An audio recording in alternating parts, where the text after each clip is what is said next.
Where's my alarm?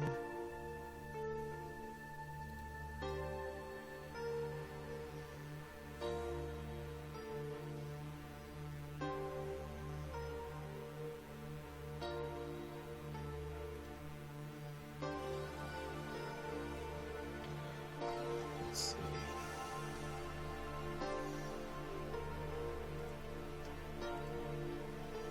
Make sure everything's in the right place.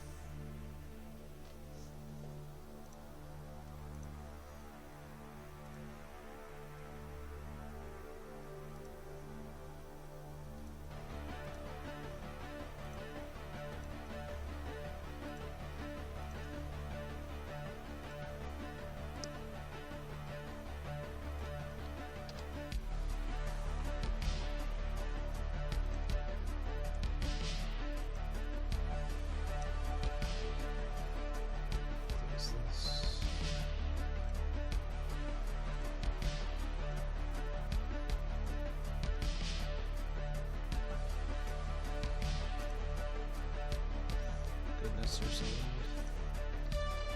Alright.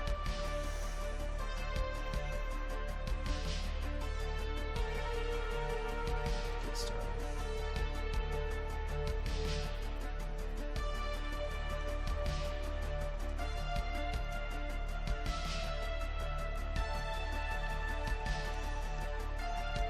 This is good, right? Okay.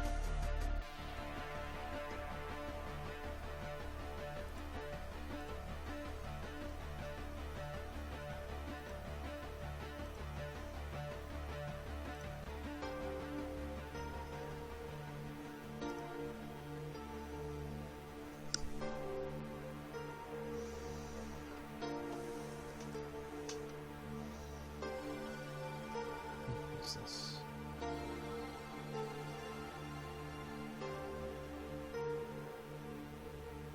What is this?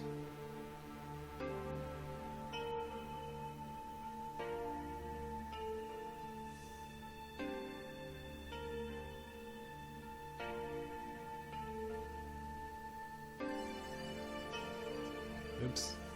I did not mean to do that.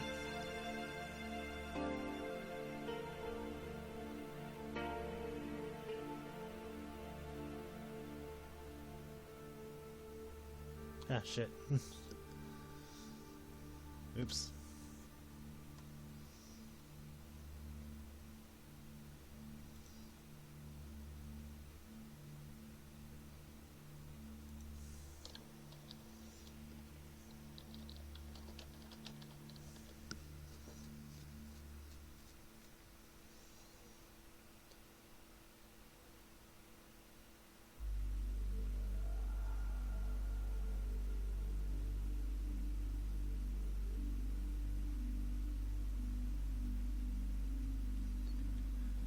Yeah, my bad. I did not know that was an add button. I was like, what is this? Anyway, let's start working on her redesign. This should be fun.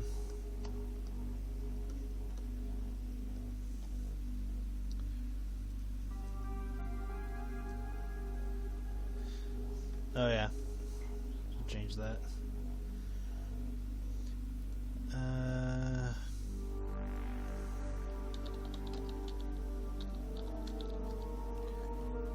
I always forget that the title thing is a whole other. There we go.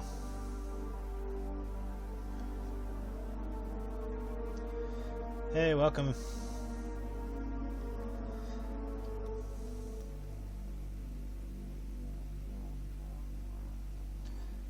Deciding to update this old character.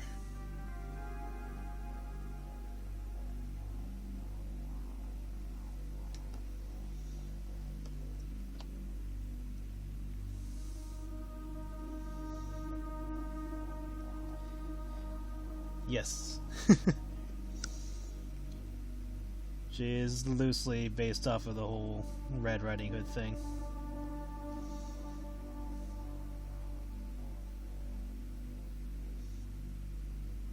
Like, she's a really old character, so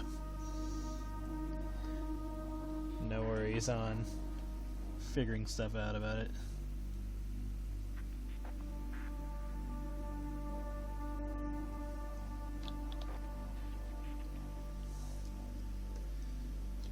Hope everyone's well.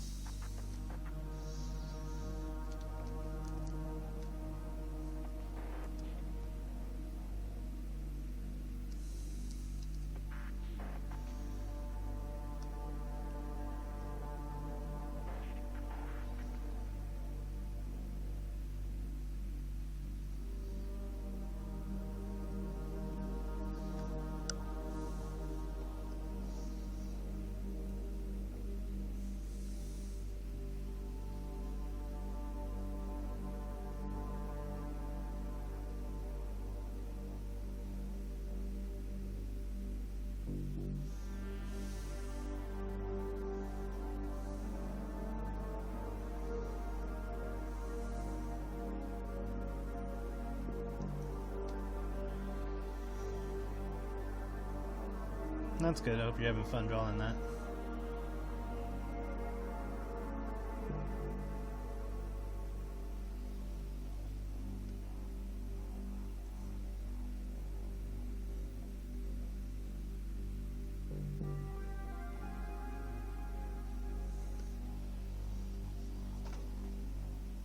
Let's see. Try to make her as unique as possible.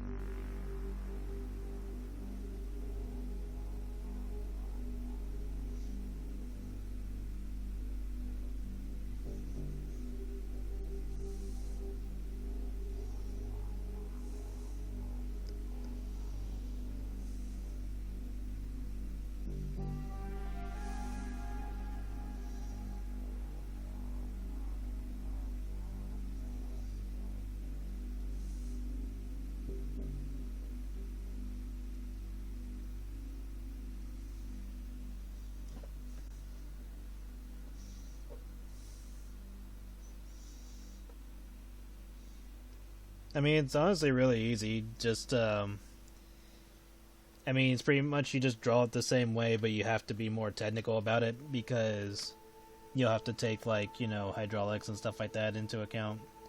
So, like I can show you, for example. So, like, say you have a leg that looks like this. Basically, just, you know, make it a robot thing. So it's like, okay, here's this foot, and you get all the, like, you know, the mechanical parts that go into here.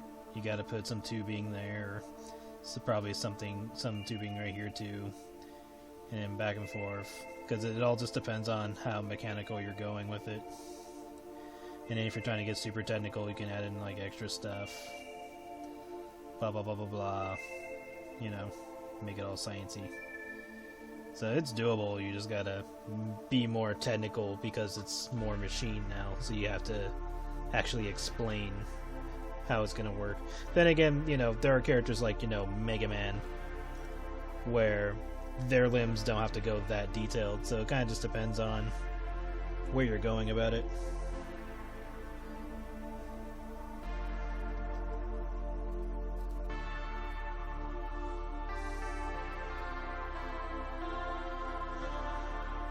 I mean, hind legs is just more of the same, honestly. It's just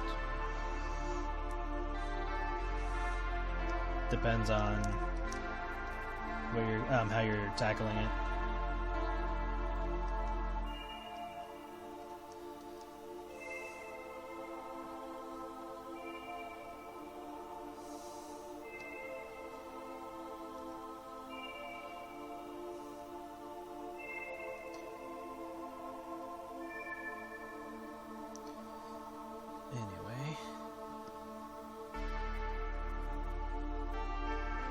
All I can say really is just pay attention to, you know, how the joints are.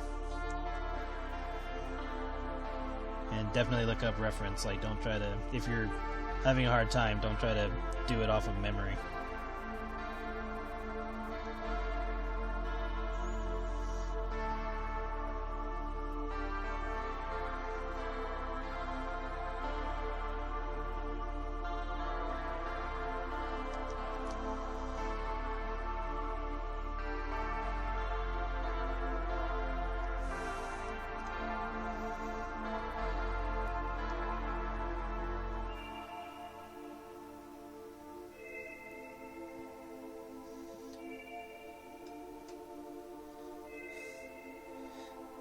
makes the robot sex comic.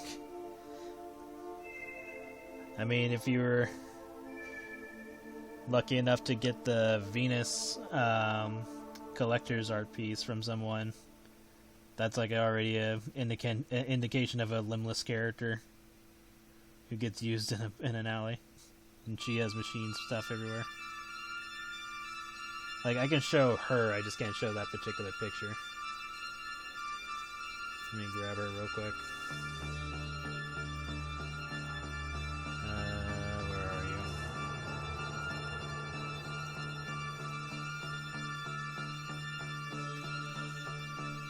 you? Yeah, like, here's Venus. And see, like, I didn't go super crazy with the technical bits on it, so most of the mechanical stuff that would explain some of it are, like, inside. So you can go that route. And then, like, there's only, like, a little bit of technical stuff, like, on the neck back here and, like, the jaw and stuff like that. So, kind of just depends on how you go about it.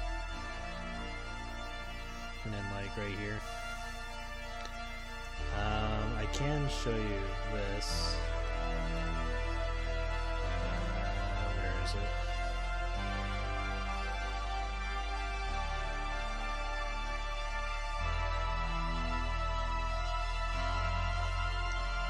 I did like a overly technical version of Robo Fortune. Actually, let me grab her actual file. Should be able to open it in here.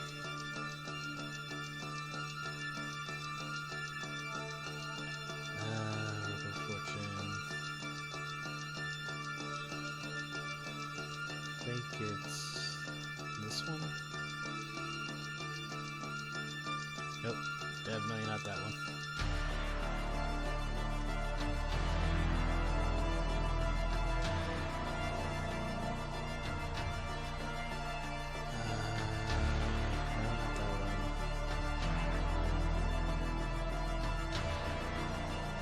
What do they call it?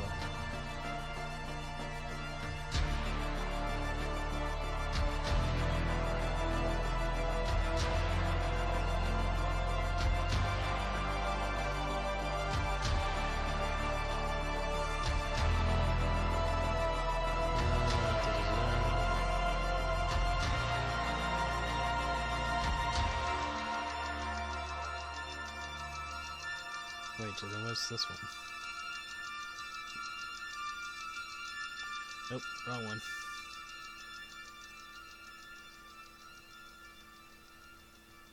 I think it might be in this folder.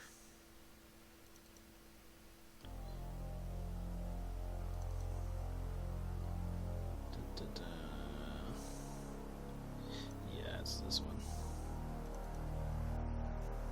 There we go.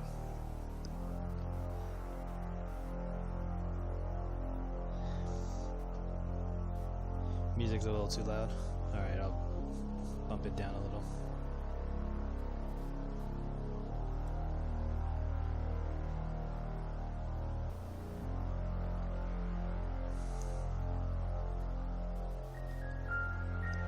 How's that?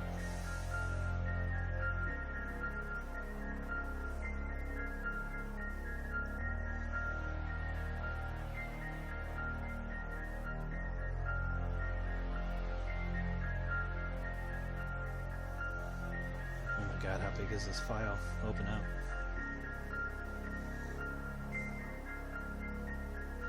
I gotta talk more. I'm sorry. I'm sorry, I'm not...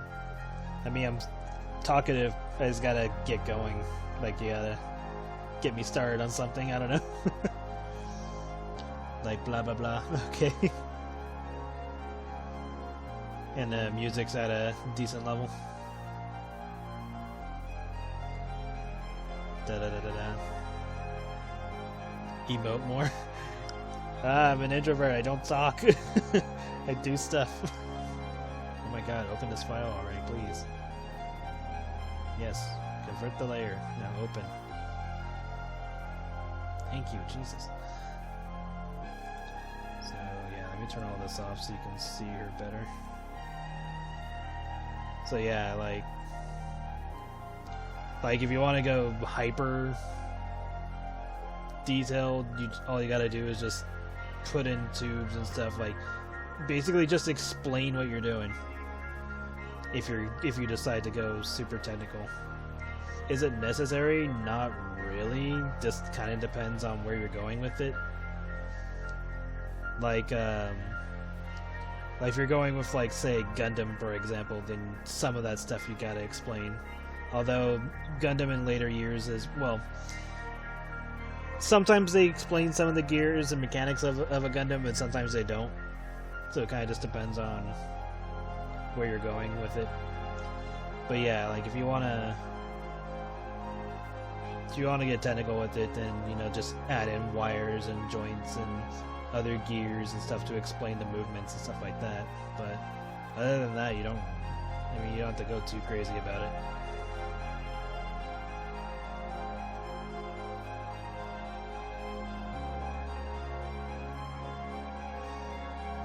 Flamboyant. That's me.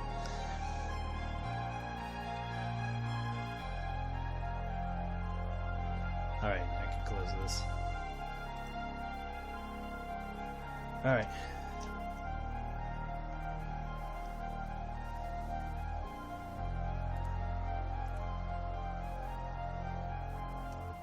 Let's see, how do I want to go about this?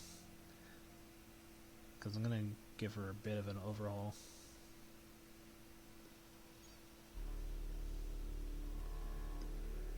So let's see.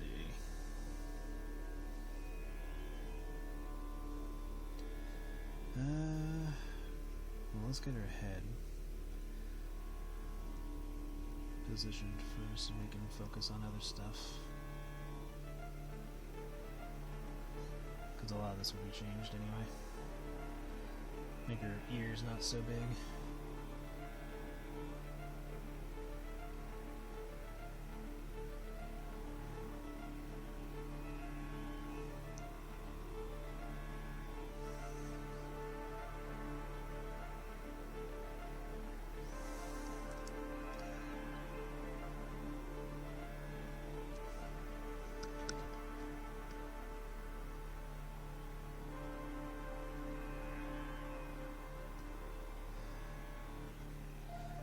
This character will be showing up in Black Circus. She will be showing up in Joanne's comic.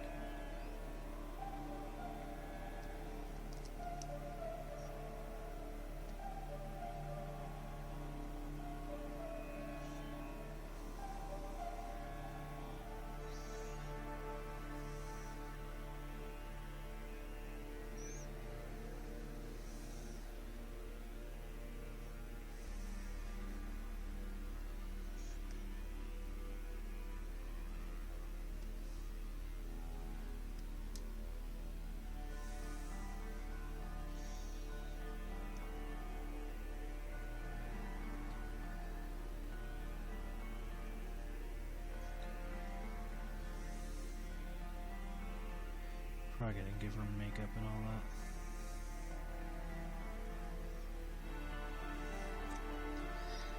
Okay, I don't want her. I don't want her to have hair. Kind of separate her from a few other characters.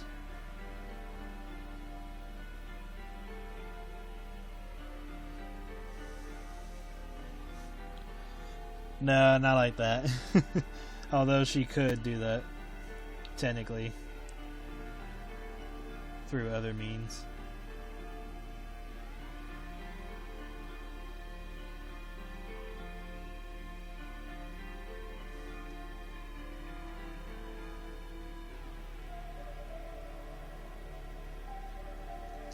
But she does have a pig fetish.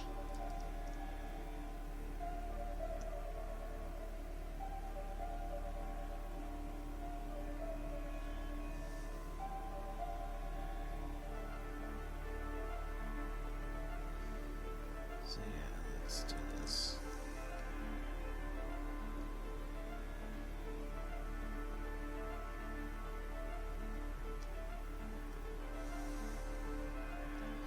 Yes, she has a pig fetish.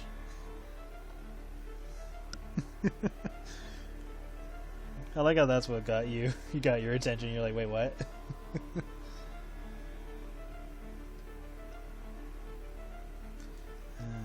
want that.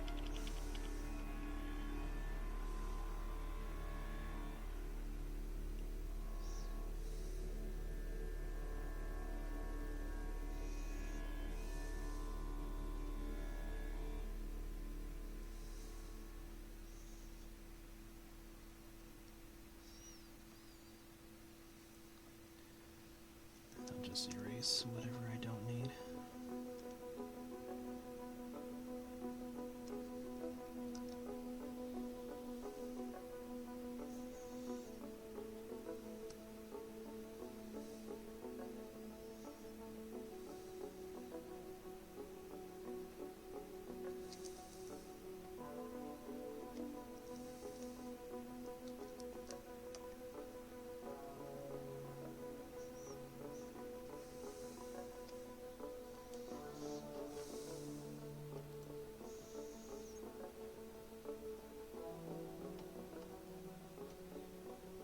Yeah, she's literally based off of the big bad wolf.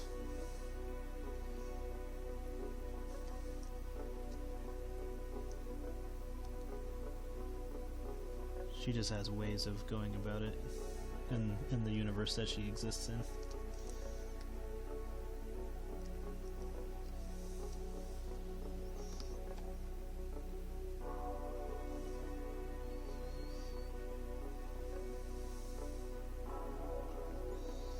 Yeah, let's give her a thicker neck.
Yeah, I'll probably tweak this more.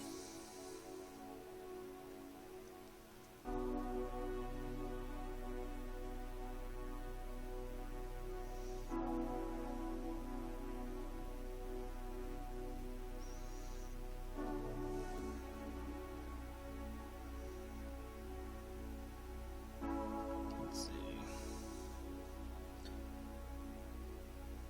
Say she's a decent rack.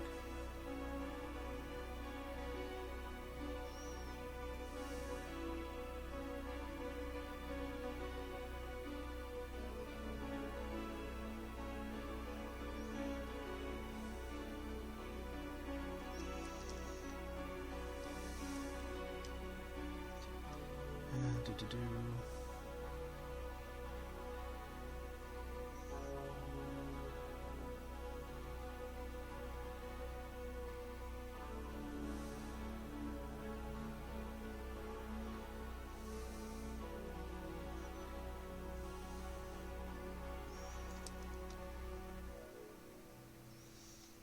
And she's going to be wearing clothes this time around.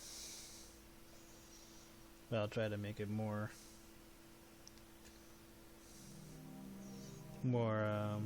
logical.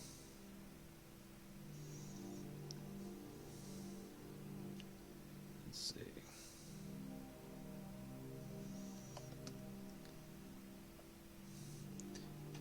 Make her a little thick because She indulges in the whole vor thing quite often, like often enough, but not enough to be like super overweight.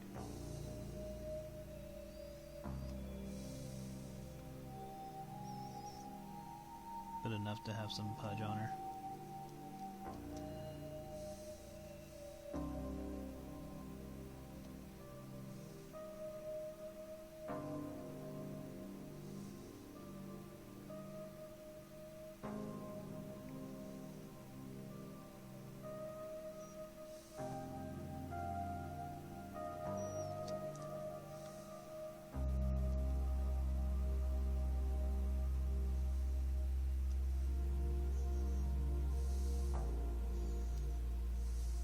You don't need to put clothes on, no, chubby.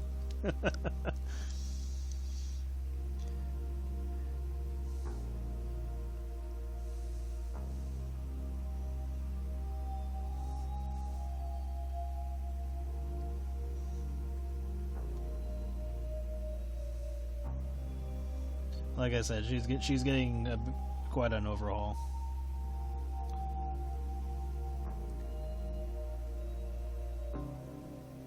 Since her first design. When did I draw this? 2006? Shit. 2006. So I was in college at that point. Or I just started college. Because I think I started it in June of that. No, May, June. Either June or July of that year. So that means I was still like barely taking classes. What are we eating today? Okay, so kind of give her a bit of a pooch belly.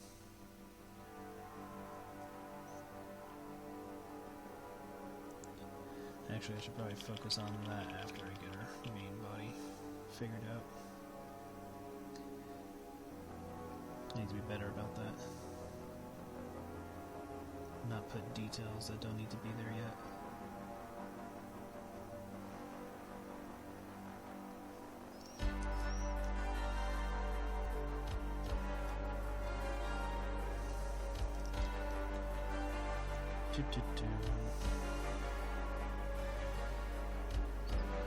So I'm just figuring stuff out at the moment.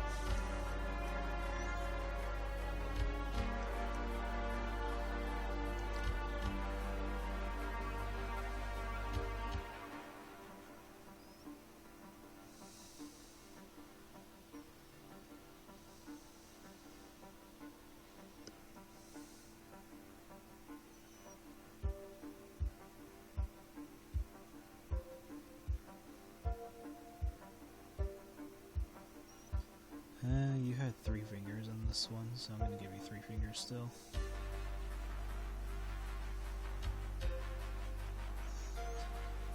Yeah, the stuff like digits and all that in this world is super inconsistent. Some characters have 5 limbs, some have 4, or 5 digits and all that. So it just depends on my mood.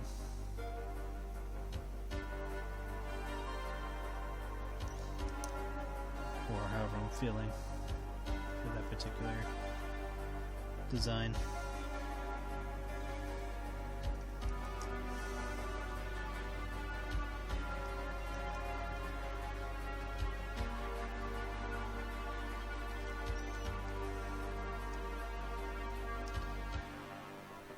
Alright.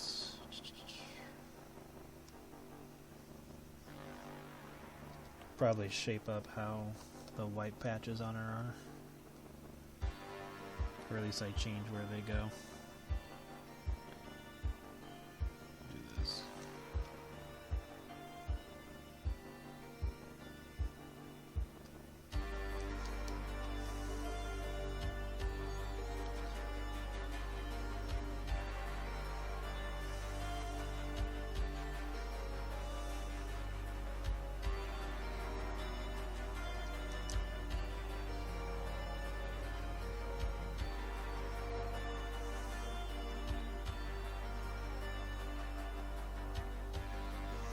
Oh, he gave it when it came to the end. Oh, yeah. Because you gotta remember, I eyeball a lot of shit, and so I'm pretty damn sure I'm, like, incorrect, like, a lot of the time. I would say 80% of the time I'm incorrect on where I'm putting shit. I don't know. Like, if I took the time to do construction lines, it'd probably look nicer, but I just don't have the patience for that. So this is just years of eyeballing it.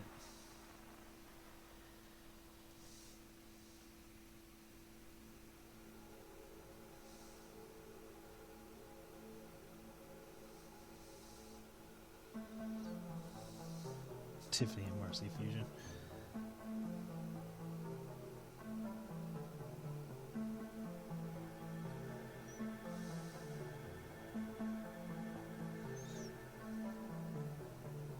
Give her some pretty thick legs.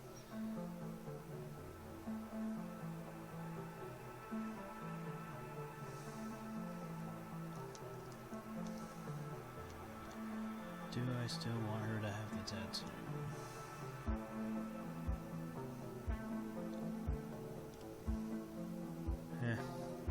Take it or leave it, honestly.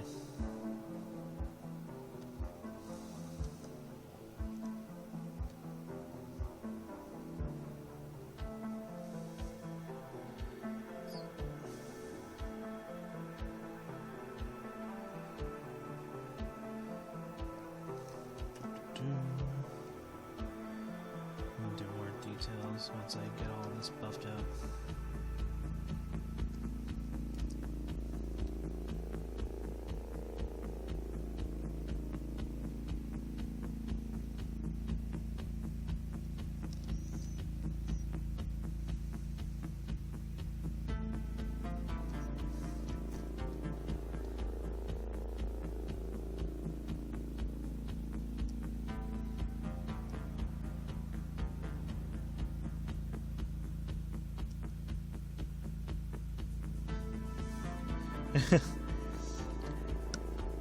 Well, yeah, because I don't know, like, every time I try doing construction lines, it just feels weird.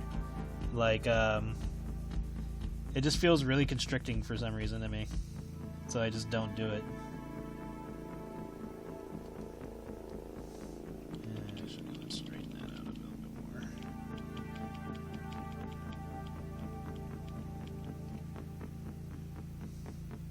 Like, I don't know, it's just a weird feeling with me whenever I try to eyeball it.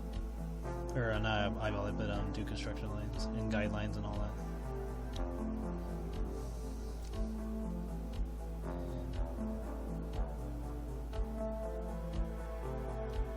Well, I'm gonna give her a pooch belly, but right now I'm just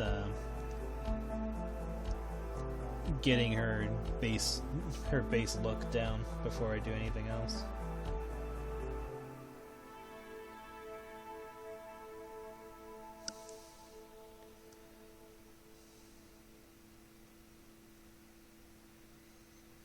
Because, like, if I try doing details too soon, then it'll interfere with other placements.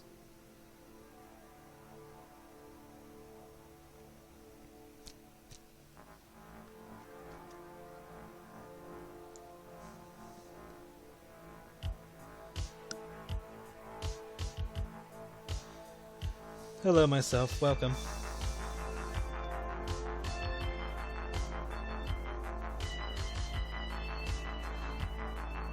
Like, I get construction lines and all that, and guidelines and all that, it just, I don't know, it's just never clicked with me.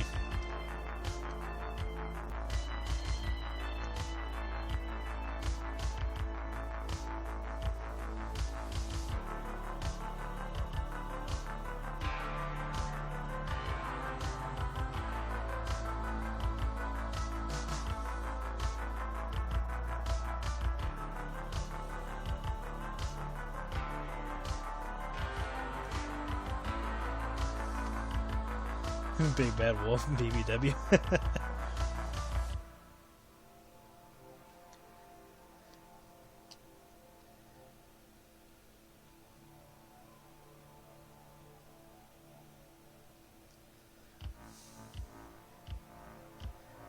Becky's picking up the music beat. Oh god.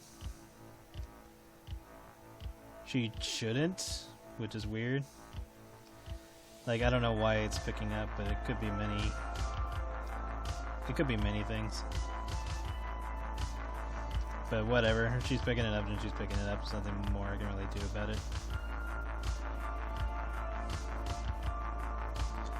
Unless I adjust the mic levels on where it hears my voice. But then it just means I gotta speak up more. No. The conundrum. Let me look at her just in case. Yeah, she is picking up. God damn. Put this up a little bit higher. Okay. So, drop this down just a little bit. Okay. So I gotta speak a little bit louder and more clearly if she's gonna react to my voice. So, enjoy that, I guess. I'll drop it down just a little bit more. Okay, that should be good. So hopefully she won't be jumping to the beat too often.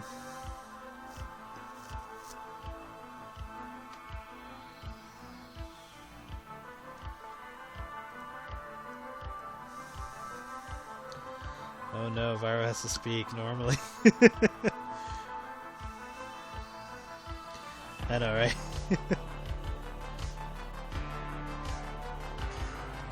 Okay.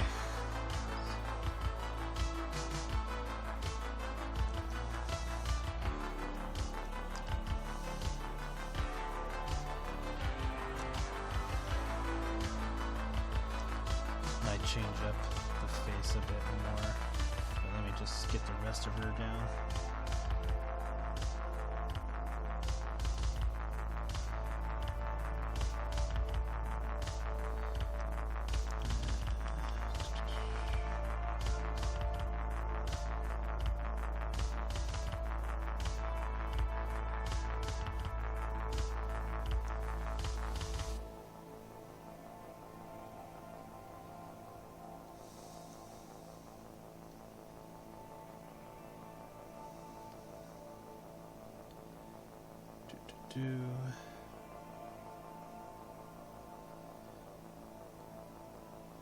So yeah, despite this being a vor character, there are still rules associated with doing those kind of acts. It's not just do it and you're fine.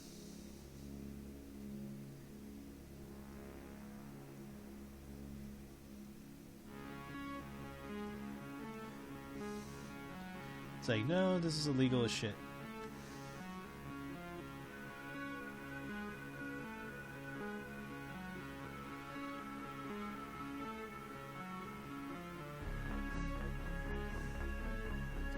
I'm thinking of giving her an actual reason to, or an actual name, but she's called Red for a nickname, and have some backstory associated with that.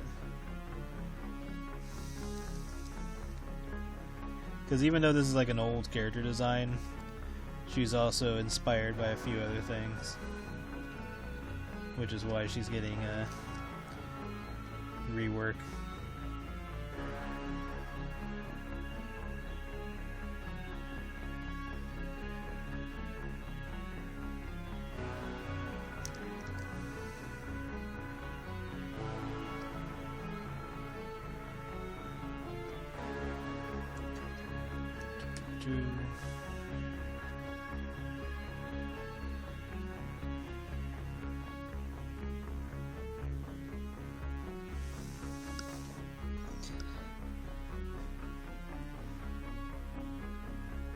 No dancing for you, Becky. She'd be like, bitch, I'll dance if I want.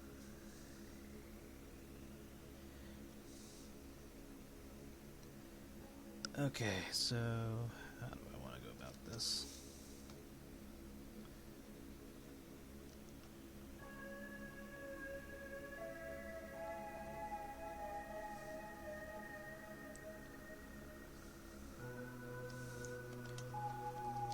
this up.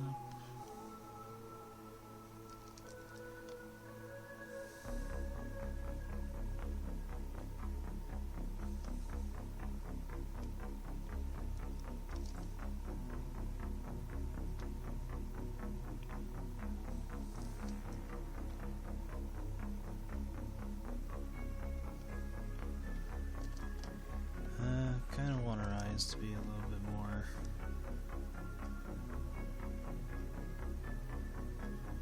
serious, not so lively. So let's change this.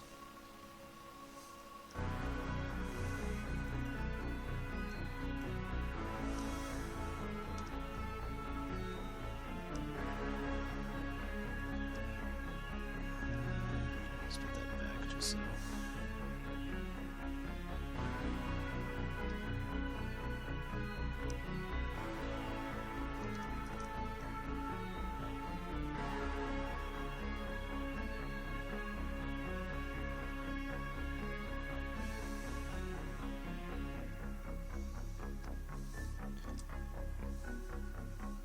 It's like I want her to be serious, but I also want her to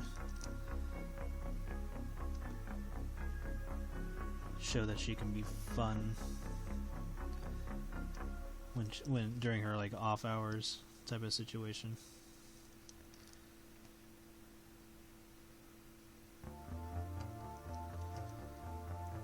So let's see.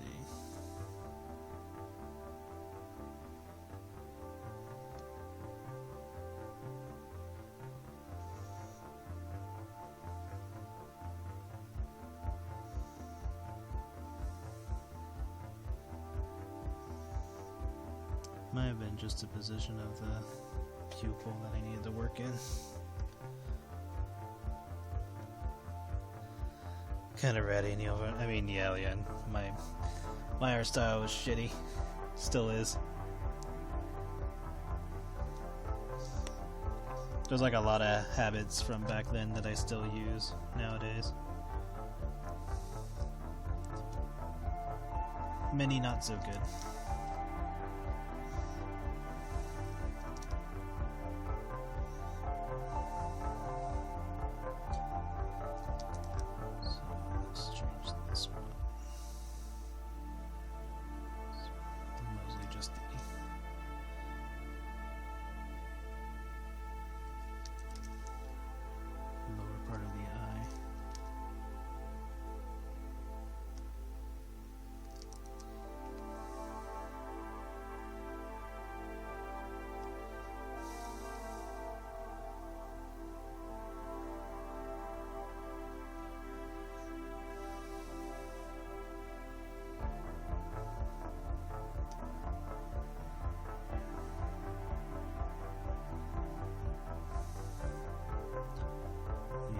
Bit of a glare.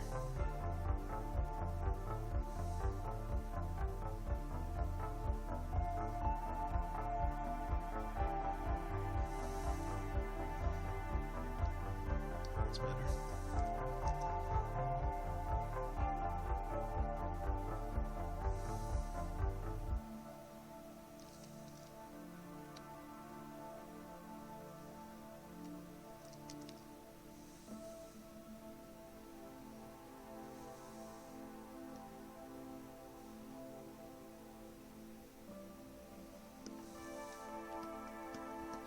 I'll work on the rest of her hair once I get this part of her body.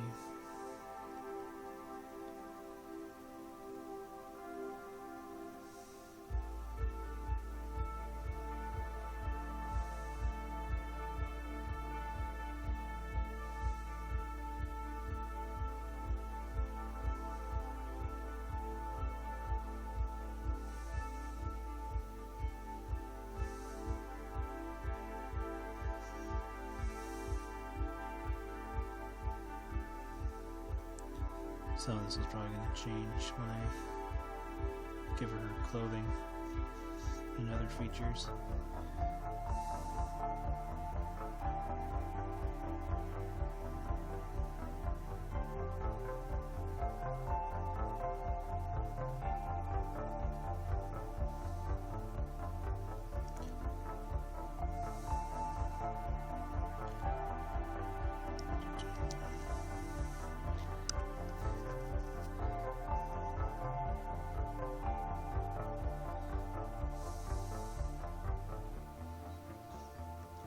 Yeah, there's a lot of like the old designs are hit and miss a lot of the time. A lot of it I just kind of went with it.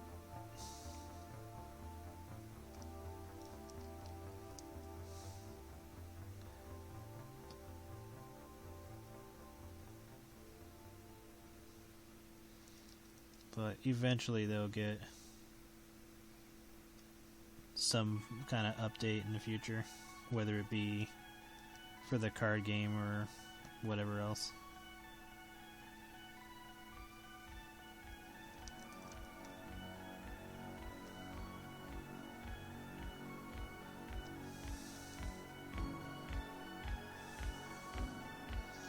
They were different.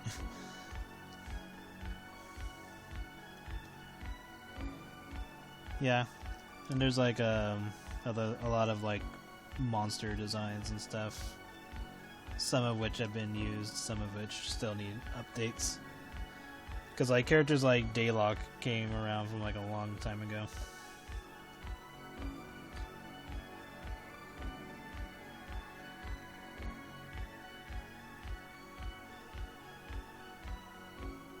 And like Viro is definitely a older character. Well, he was my first, so. Let's do this.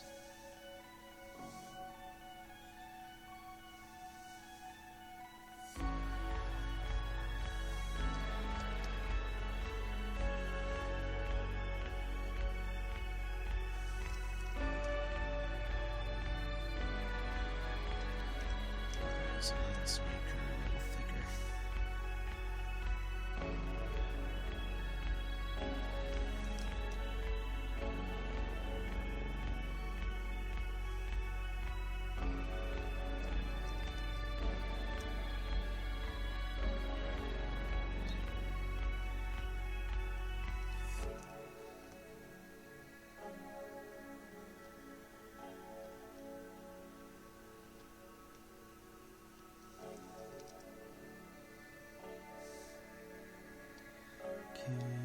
She's gonna have a bit of a pooch going on.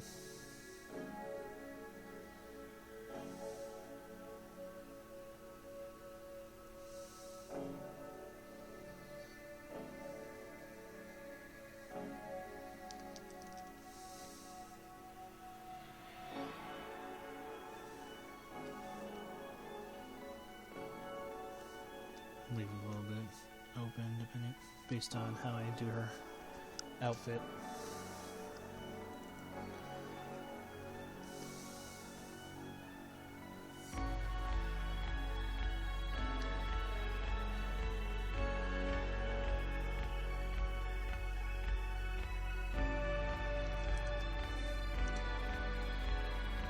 And I am gonna keep the glasses. I'm just gonna give it to her towards the end.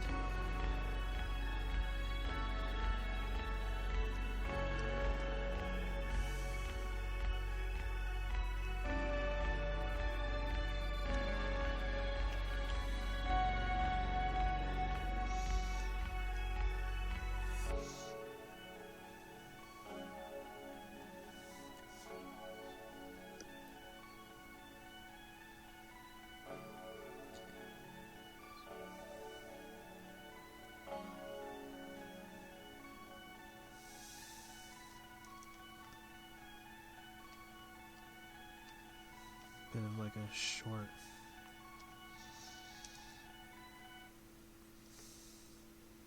top on like the bra area.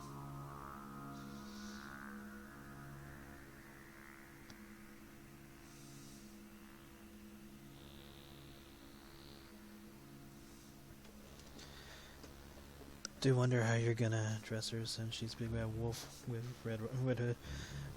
Yeah, she'll have like her like the hood still and all that. But I'm gonna decorate her more.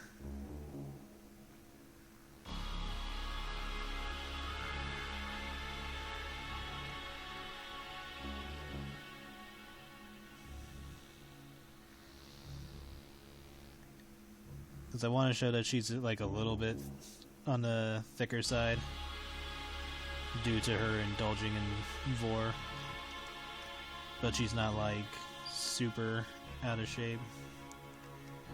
She's gonna be like more stocky, kind of like more a little bit more like a mix between like buff and chunky.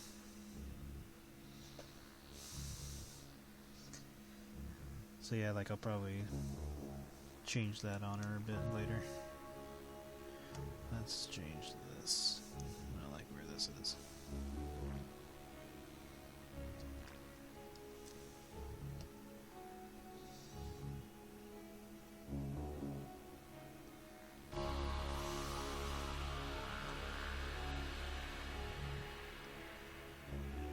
Well, like her job has nothing to do with the Vor stuff. She does that on the side.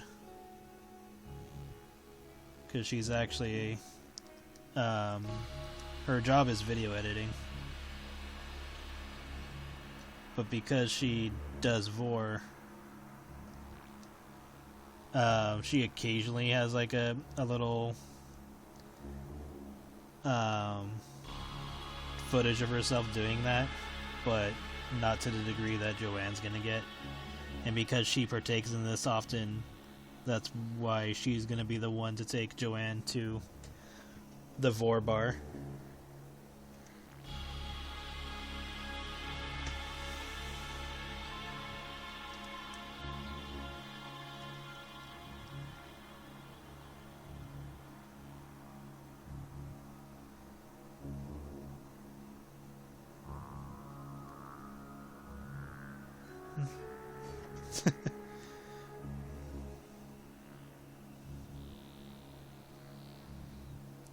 Yeah, she likes ordering the pigs. So pigs are her favorite.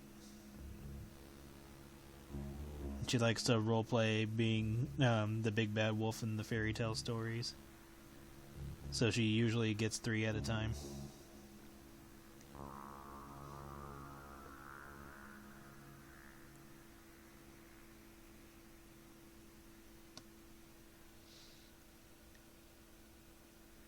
A few pages in the Bible.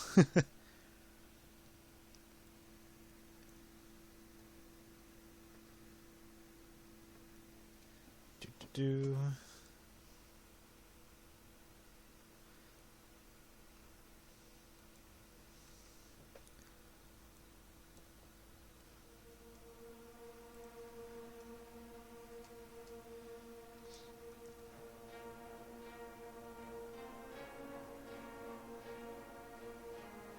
Oh yeah, I should probably save this.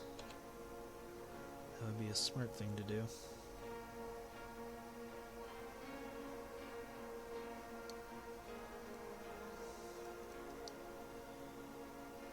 She is a World Gates character, so... Or at least she was labeled as such. I'll just put it in there just to make it easy to find.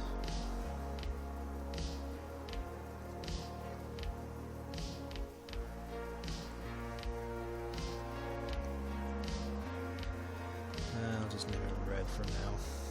I'll give her a proper name later.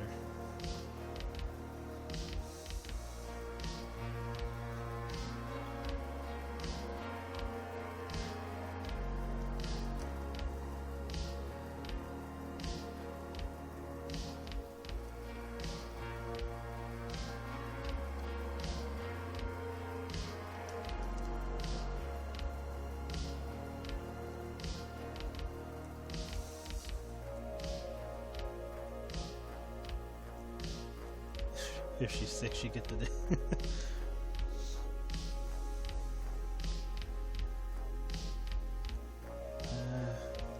Let me look up some reference because I'm kind of iffy on how I want to tackle this.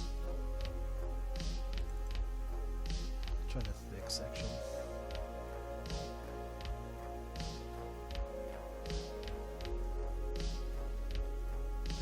How do I want to go about this? This might not be the best because these are a lot more exaggerated.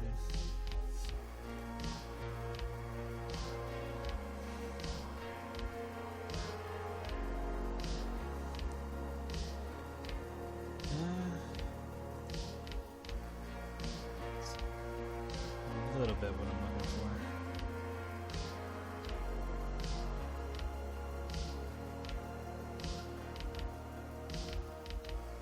I'm just looking at some reference of like where the belly is.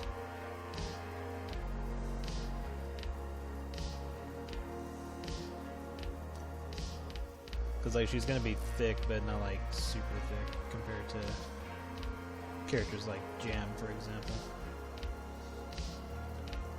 I think this is good. I think I can manage. I can work with this. Okay. So, it's more about moving some stuff around.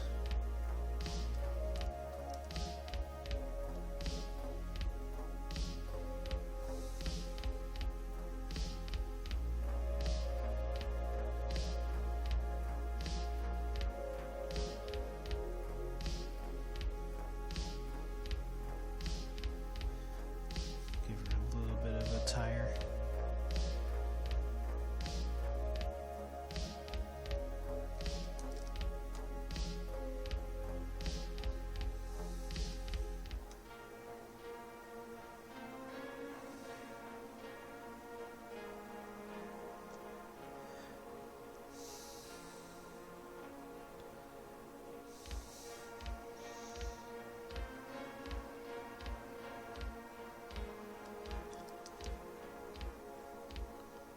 A little bit more than that.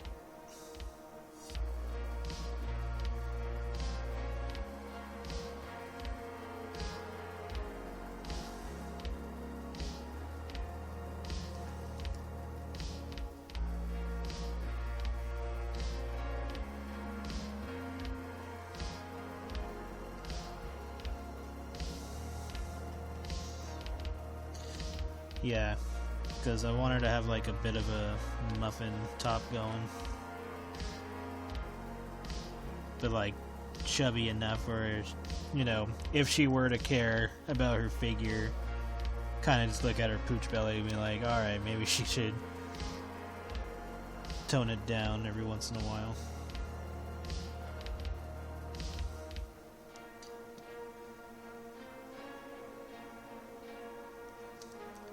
Like she'll look at her gut and she's like, fine, she was like, fine, I won't take a trip to the bar this week or some shit. To her annoyance. Might as well thicken this up a little bit more.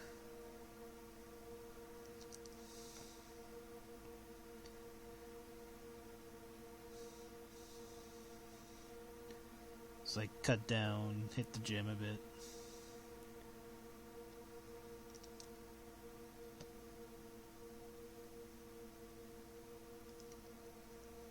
But then she'll just end up doing it all over again.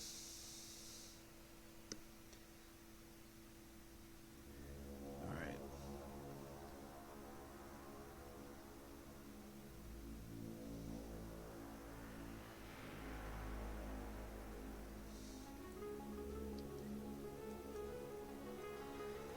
Yeah, like she's the type who will like make a New Year's resolution and maybe do it for like a month before falling back on old habits.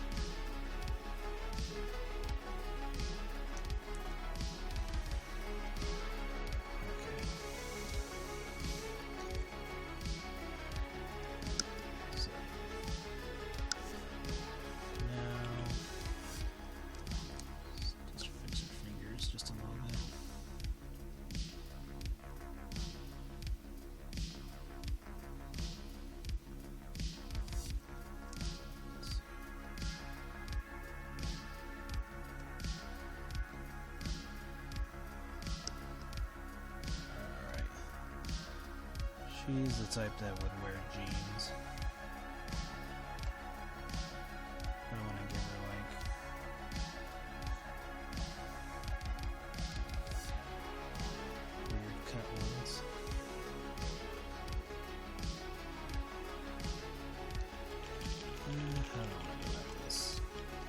Part of me wants... Nah, she doesn't need the tattoo. If she does have it, I'll put it on her some other way. She doesn't need it on her way.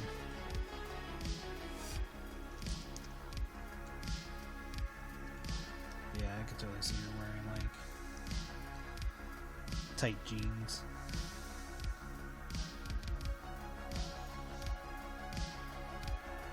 Like, she's not the type to be afraid of showing curves.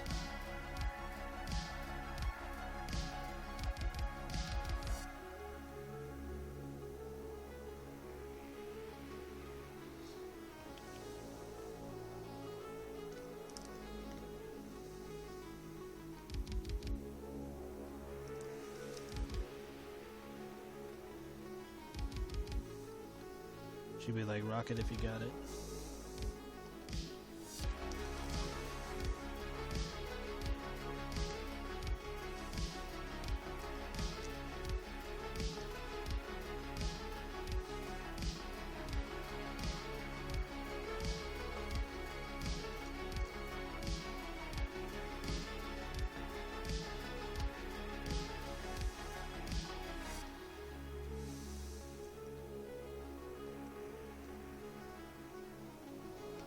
Maybe like a semi-skirt going on.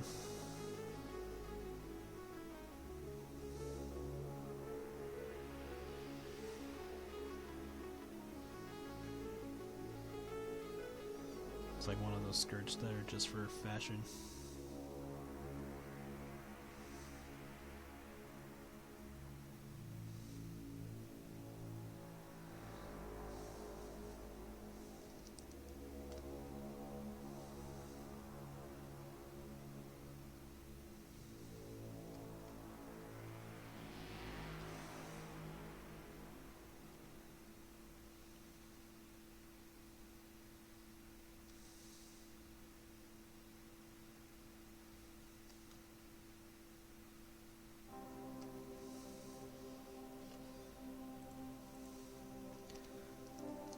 Do.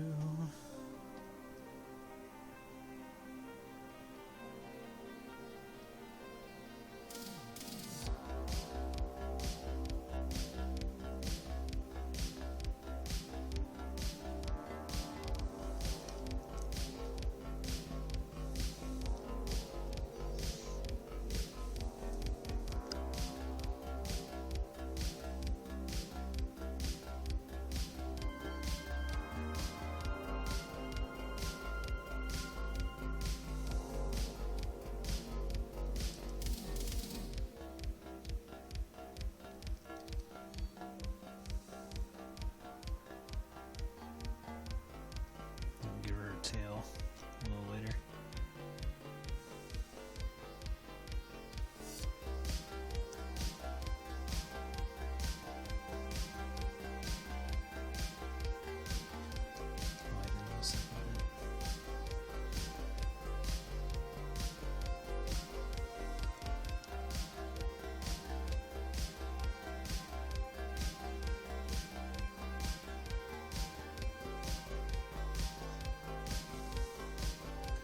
Is it a skirt or a belt? Right? Fix that.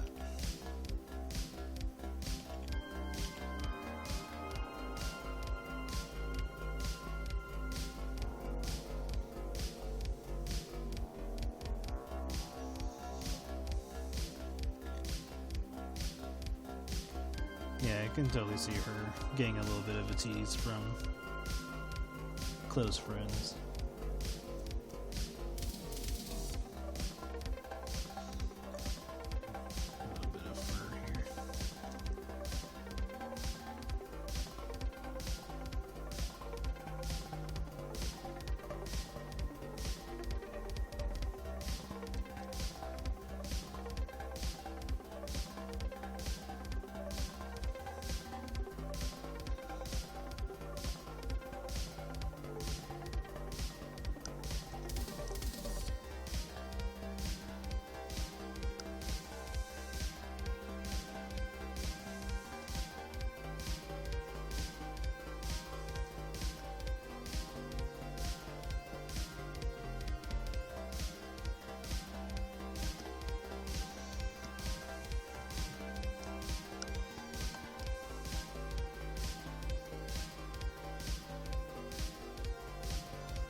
could be wearing tights instead of jeans.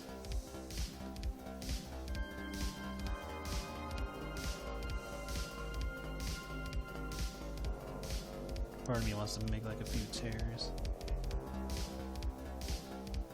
I can go with jeans. I don't know, tight jeans, whatever they're called. Whatever mix of the two. If there even is such a thing.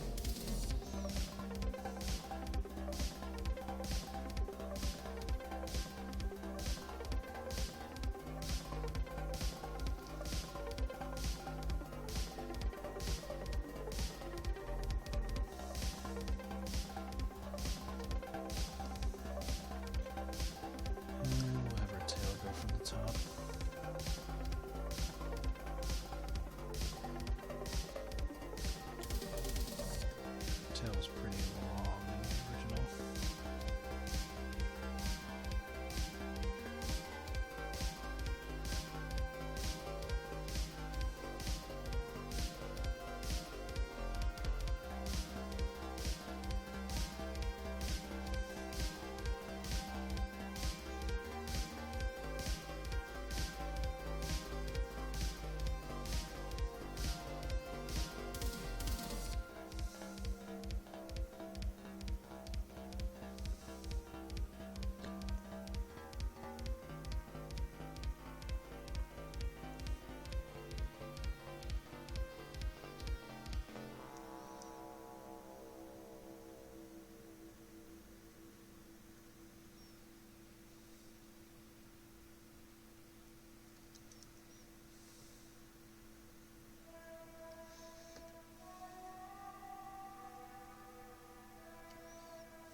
I'll change up how her fur functions in a minute.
How do I want your fur to be? Kind of want to change it up from characters like Tiffany. So let's do this.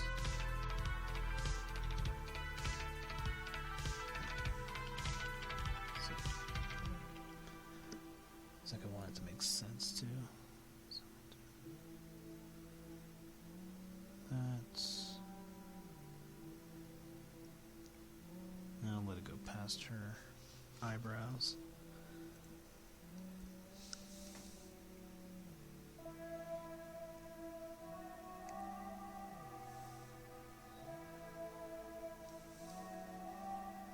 And then we'll blend into her cheek.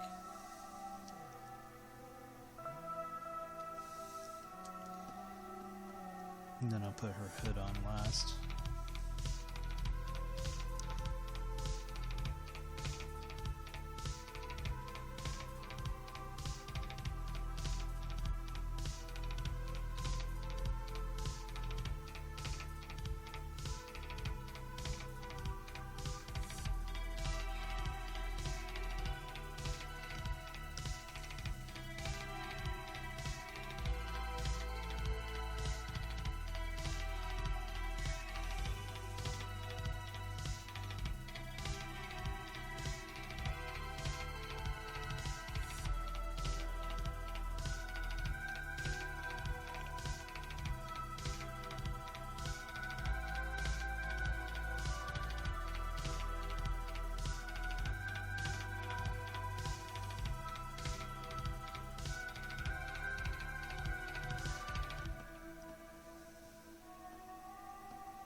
takes longer.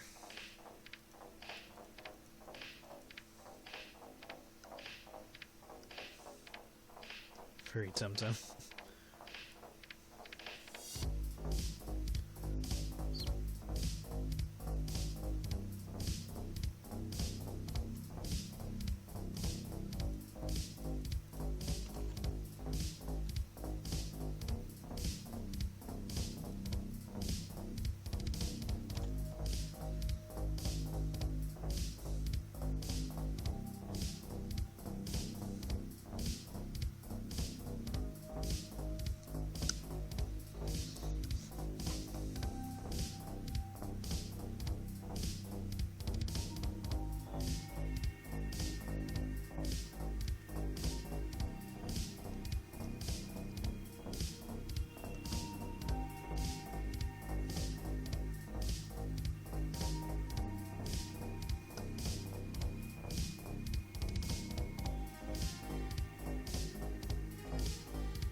Okay.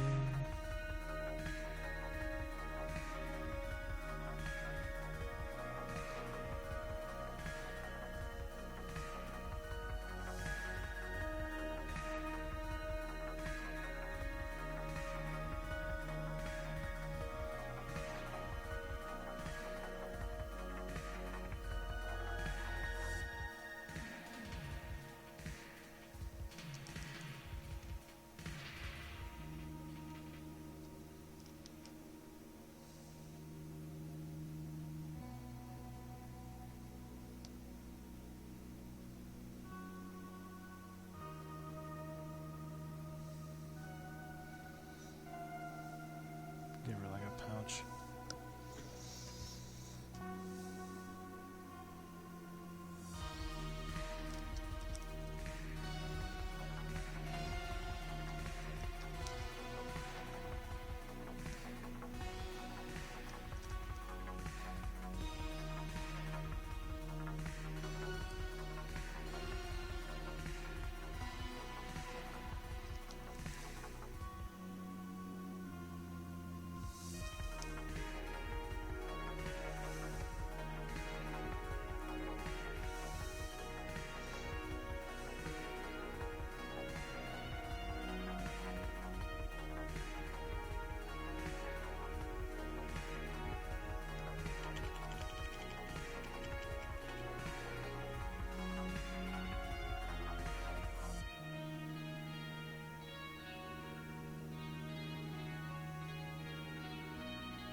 She doesn't have to wear it fully. I just want her to have it around her.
Nerdy cape.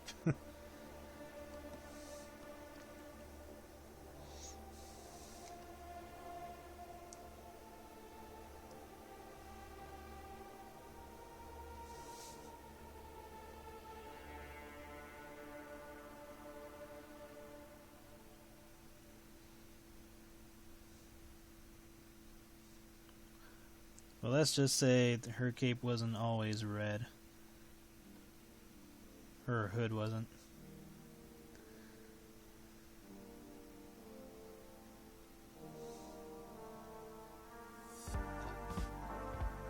Because I want Red to be a nickname, so there's a reason why she's nicknamed Red.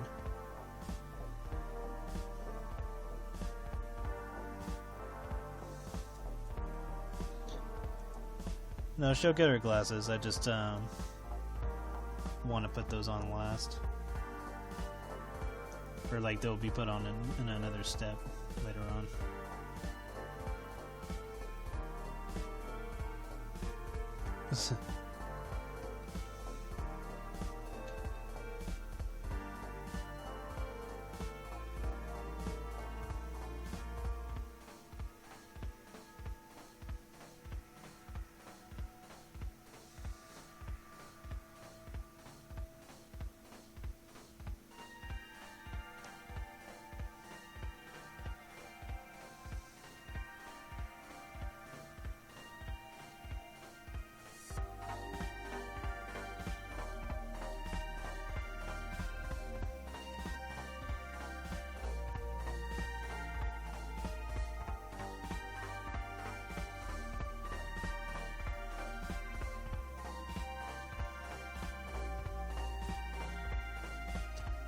Actually, if that's going to be the case, it should be much shorter because of the chain of events that happen.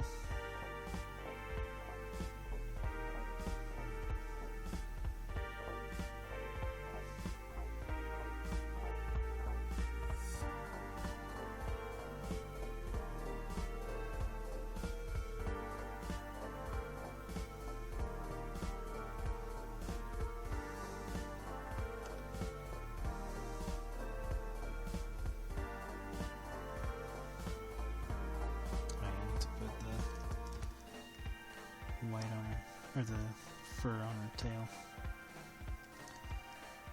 Sorry that I'm not saying as much. Just super focused on this.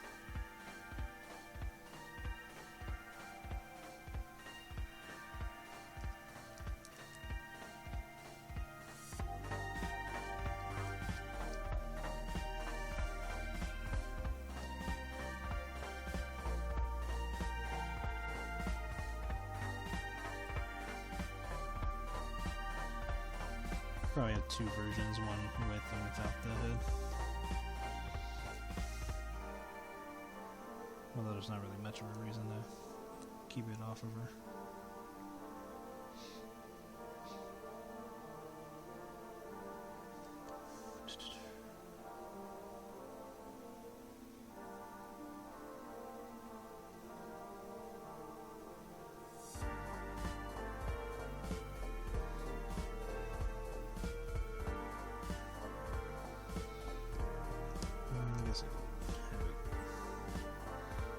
Covering up some of her tail if that was the case.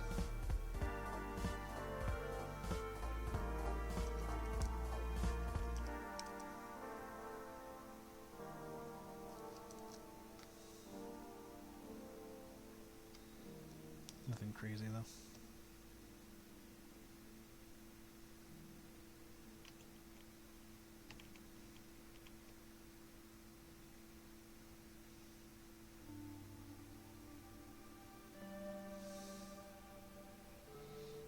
Hello, Pablo.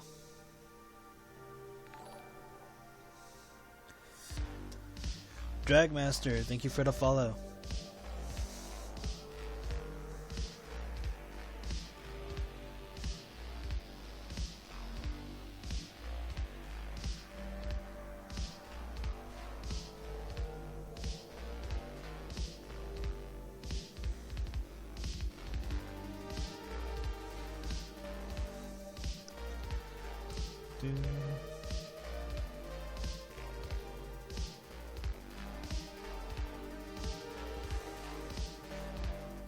The Drag Emperor.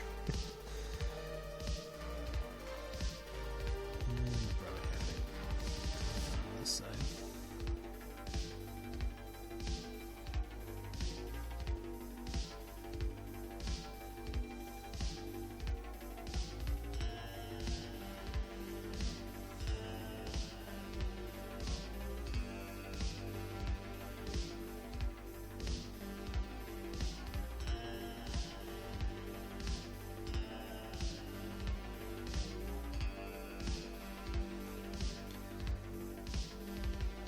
Alright, that should do it.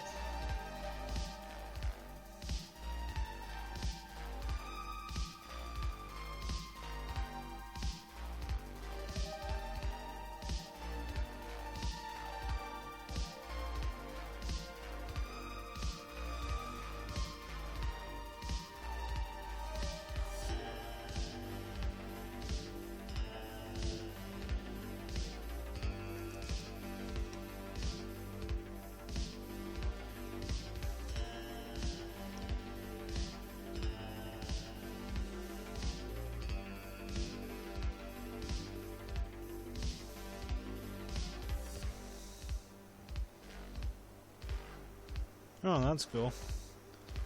Hopefully the weather isn't too bad, though. Okay, so take that off of her for now.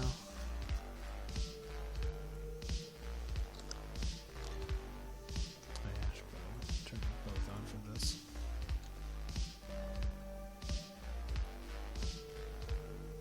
Oh yeah, I still need to do the part of her tail. Not too big. Because I'm gonna need some space for her card. If she ever gets one.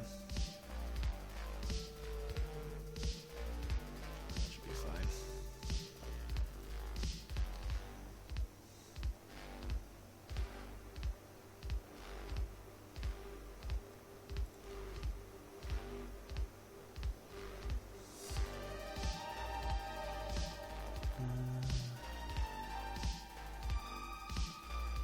Let's see.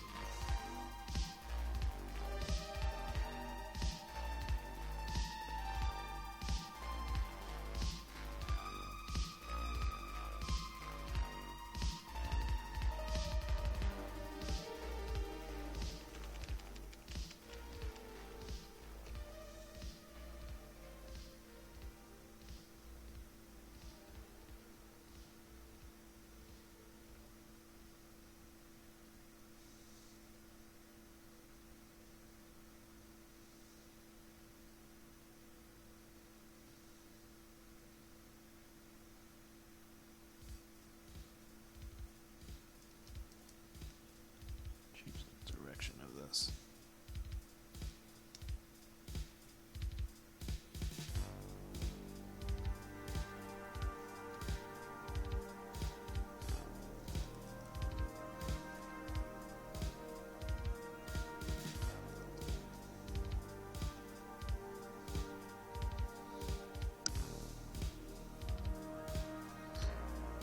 Hello. Welcome back. Just working on this.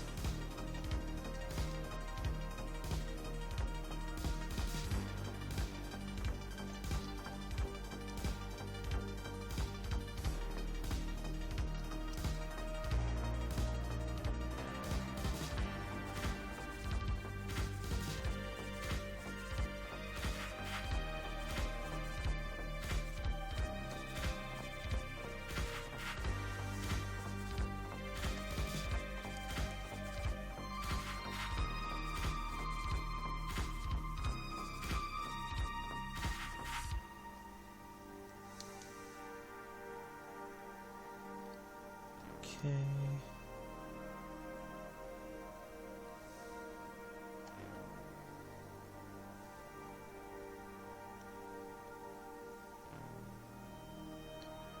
Anything else I want to do?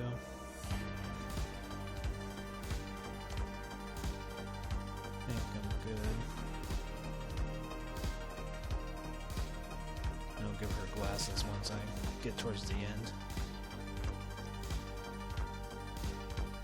I'm doing alright. Just updating this character's design.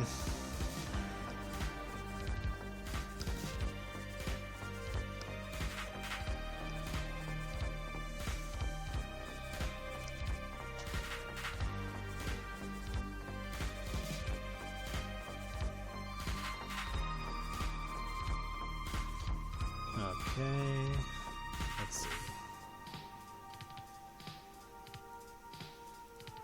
Let's put her in a folder.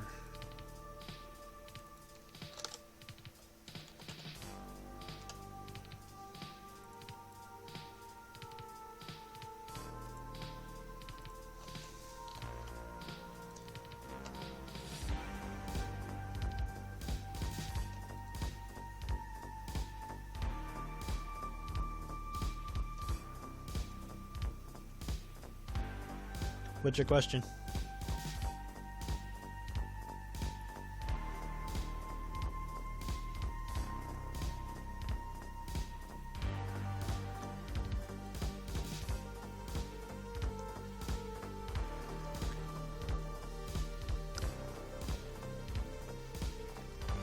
Yeah, eventually I'll update a lot of my older characters.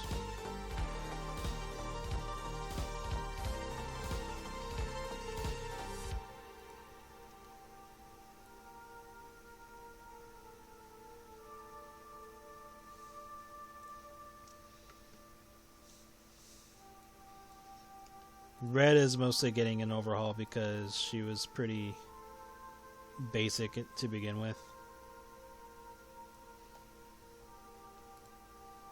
And at the time, it was more like I made her just for the sake of making a wolf character based off of Red Riding Hood. So she's a slight special case.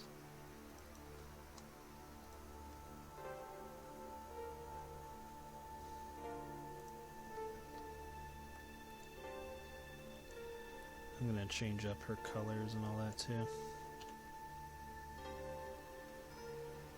But some of which I'll still grab from her original.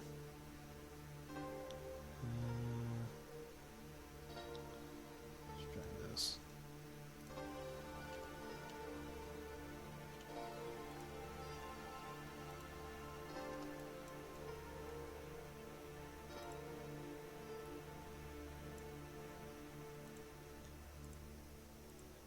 Do.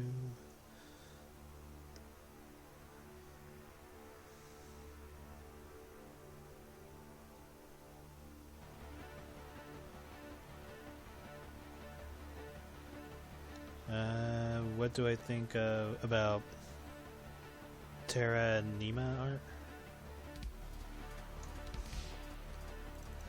Let me check real quick. I might have seen them. Oh yeah, I've seen this person's work.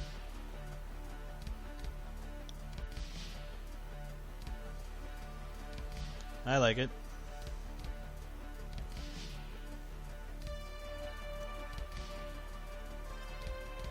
Welcome to Thibal Studies. Alright, you take care. Have a good night.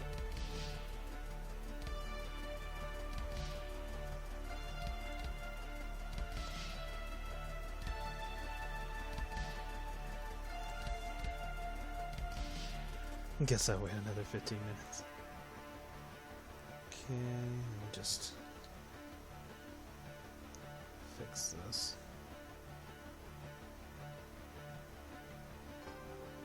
Actually, there'd probably be like a buckle here.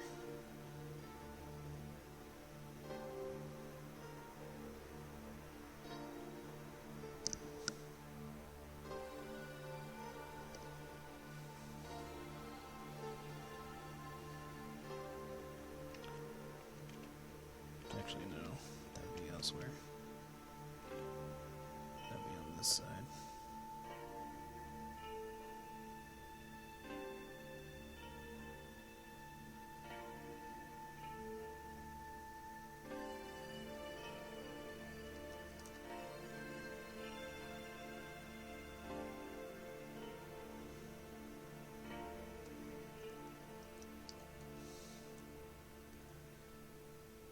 No, I'm just putting the red hood on a different layer. Because, like, see.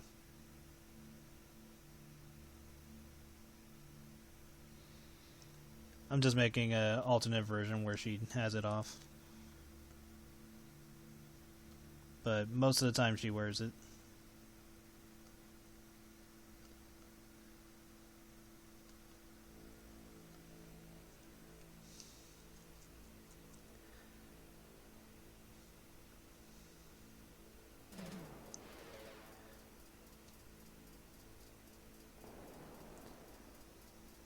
This is a character who's getting a redesign because she'll be used in a comic pretty soon. But she's like a very old character, so I wanted to update her. And since she didn't really have much going on back in the day, now she gets like a new, an overhaul.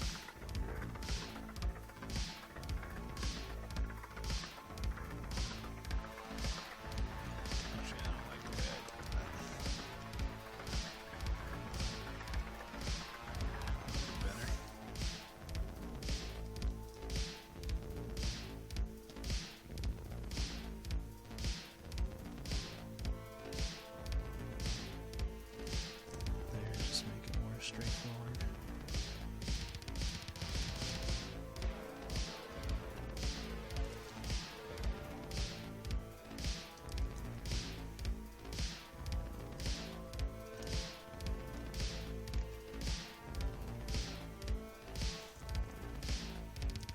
She is a wolf.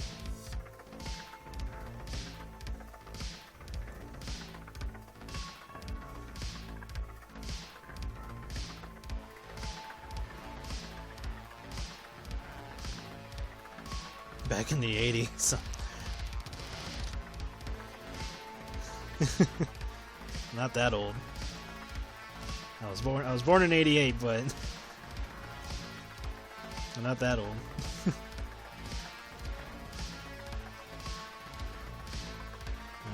Okay.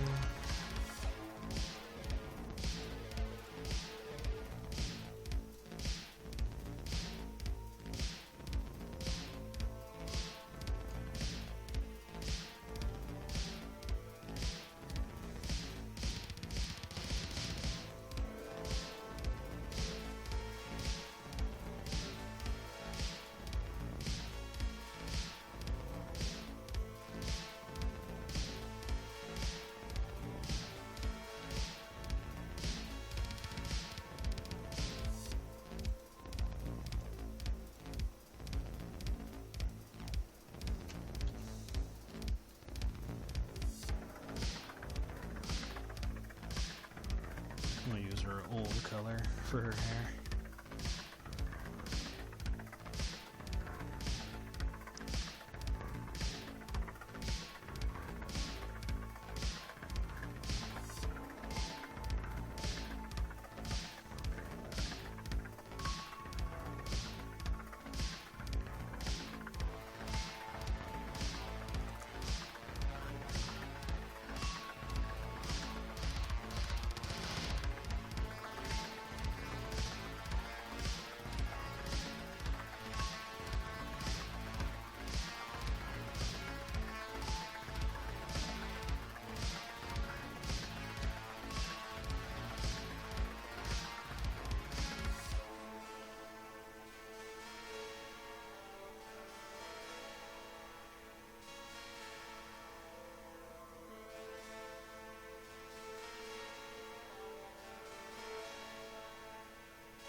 Let's see.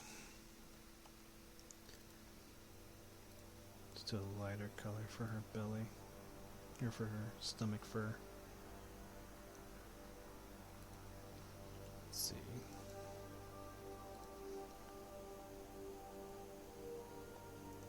See how this looks.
Anal characters.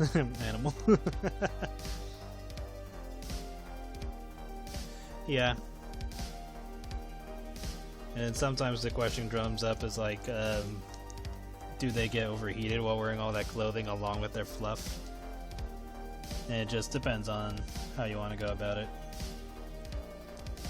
You can say yes to some characters and no to others.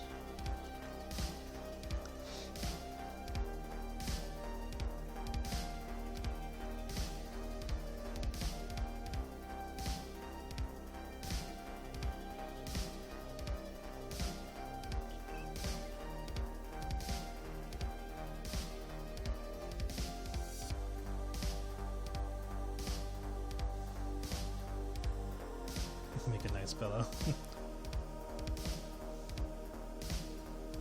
Yeah, it just depends on what you want to do with the characters. Like, you can make it affect some or none or all of them. It's like, there's really no wrong answer to it. As long as, you know, make it make sense for whatever world that you're putting it in for.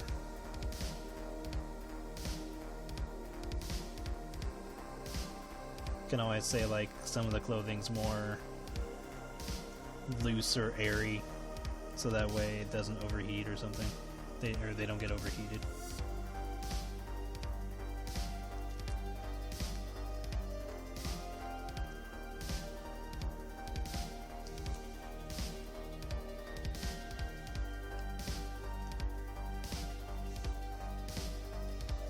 Because like there are some artists who have their characters as animals, but they don't have any of the animal traits.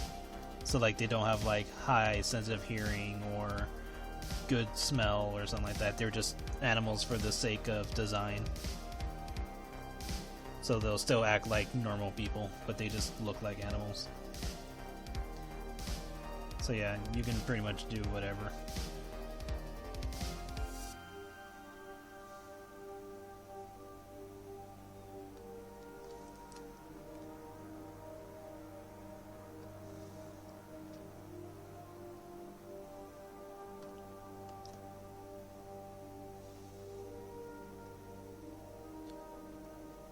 So yeah, she is getting an overhaul.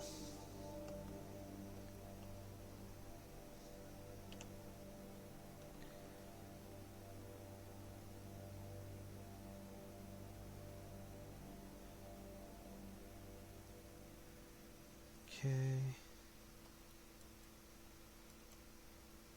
Cool.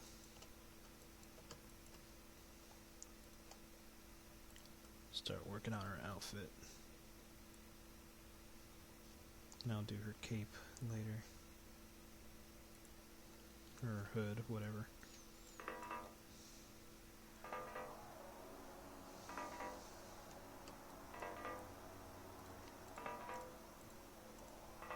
Do her top.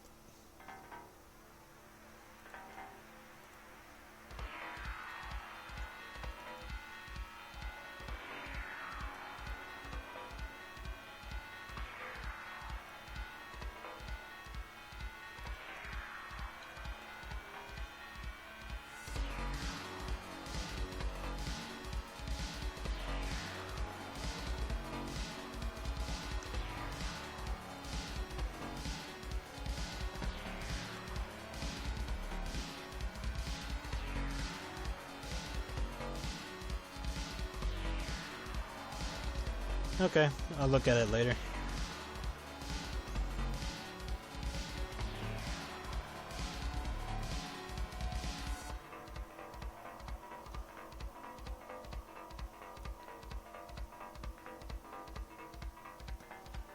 Kind of want her with a woodland type of color scheme for some of her clothes.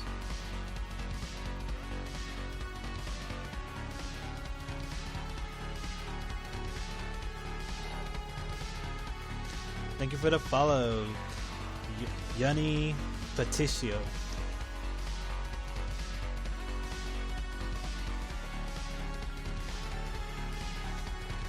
Dear Patricio, Patasio.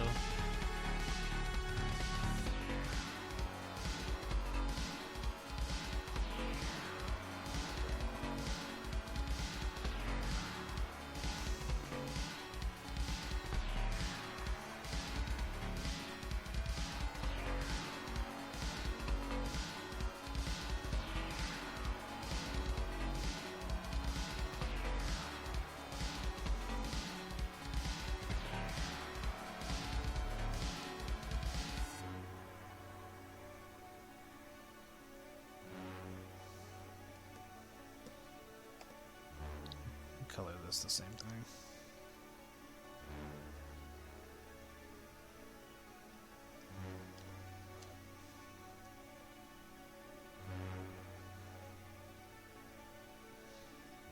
But yeah, her kink is role-playing the Three Little Pigs. And she's the big bad wolf.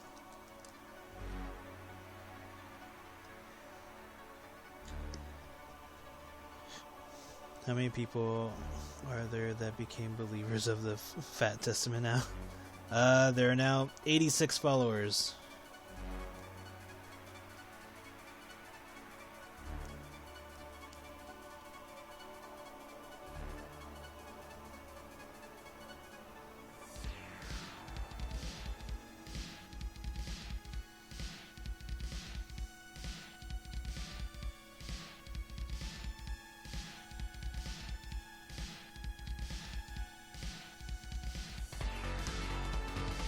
Yep, close to 100.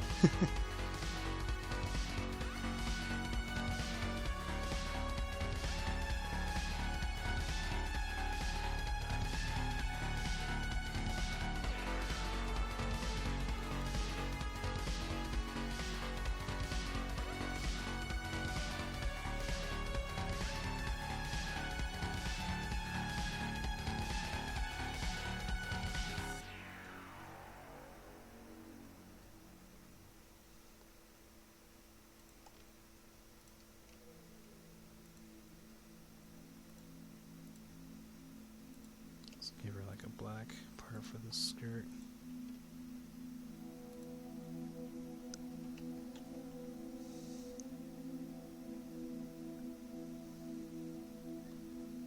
Have some red in it.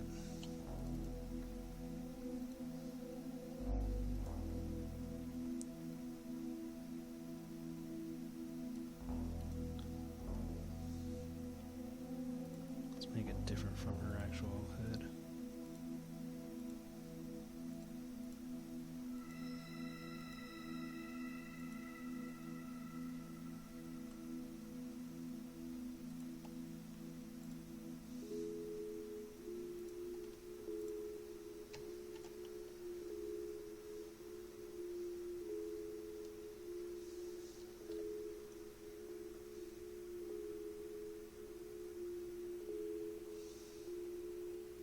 Alright, take care.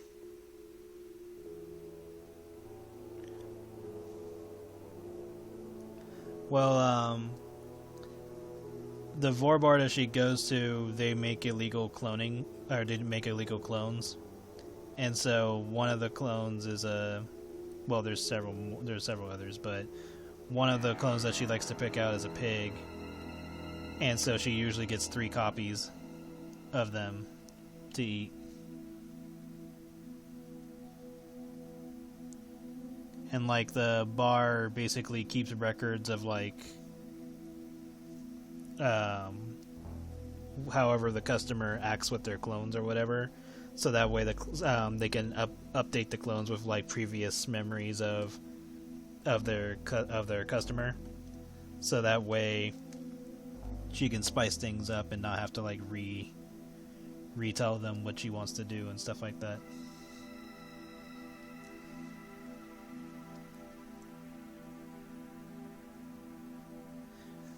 Not exactly dates them, but just like, you know, has some fun before she eats them. Because the clones have like a time limit anyway. Because they can't, because they're illegal, they can't stay around forever.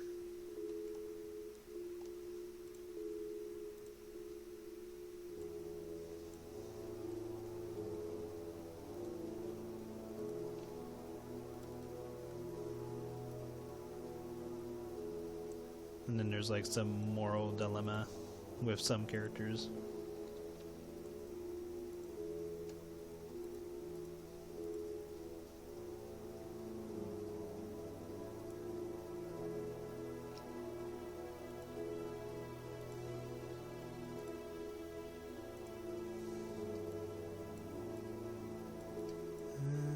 Let's make this a little bit.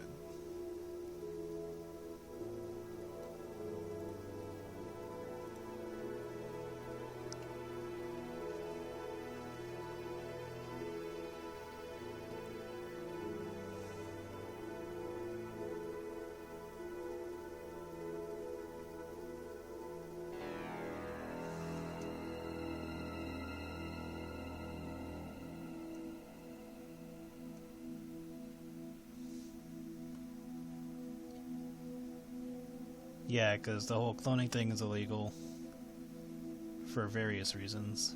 Although, if money talks, then, you know, some laws will turn a blind eye. But, for the most part, it's pretty much illegal.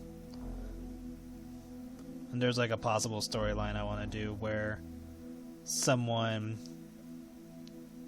finds out where the original of a clone that he's been constantly eating lives and all that, and he has like a bit of a moral crisis on whether or not he should eat them in like real life, or it is real life, but like out like eat the real one, and it kind of like has like a mental breakdown, well, depending on which way I go about it. So like if I could do like two versions of it, but like if he did eat that character, he'd like, I don't know, have like a mental breakdown because one, he did it, and two, wouldn't be able to do that again.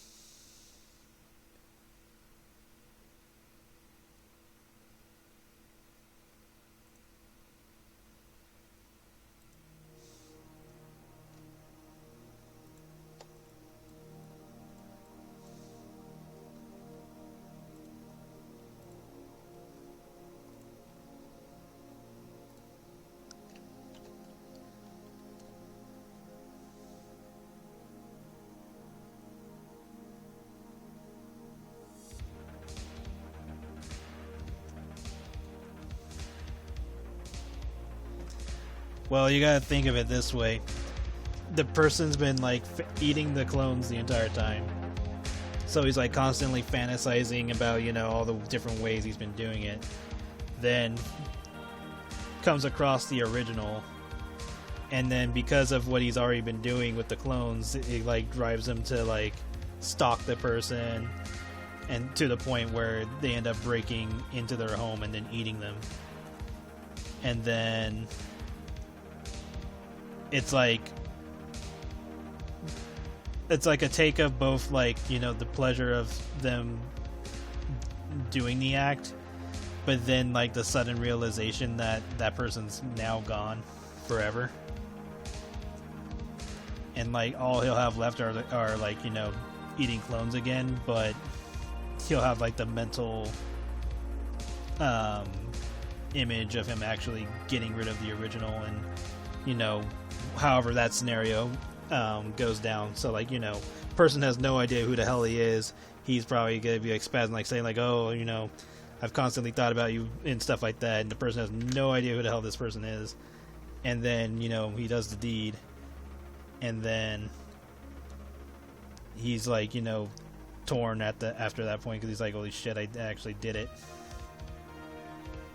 And then, you know, depending on whether or not he gets caught and stuff like that, is a whole other thing to go about. So there's like several ways that can go down, but like the whole point is that he basically got rid of the person he fantasized about so much, and now he doesn't know what to do with himself. And like the clones aren't gonna cut it after that point.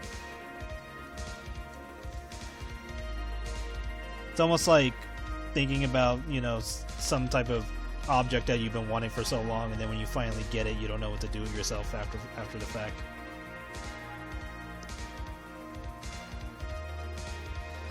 It's almost like fulfilling a life goal.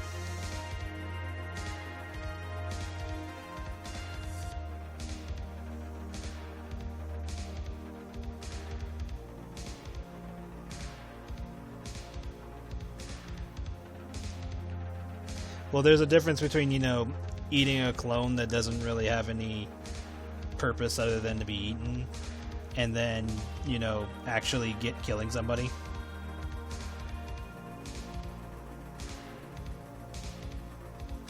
And it's not like that person can be replaced in the same manner, because the clones don't stick around. They don't have any lives of their own.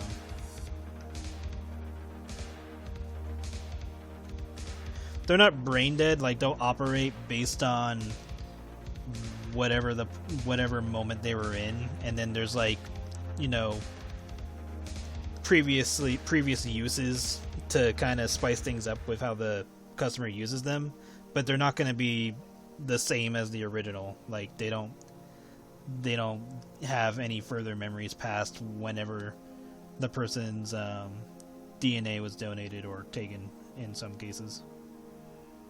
So it's not the same.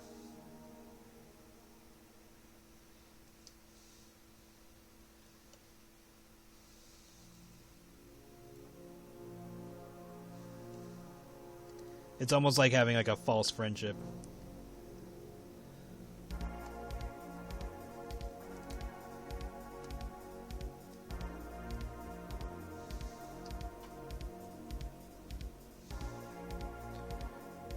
Yeah, because it's like once the person becomes obsessed with wanting to eat the original, then that's all they're thinking about. And then and then once they actually do it, they come to realizations like I did it. I got rid of the person.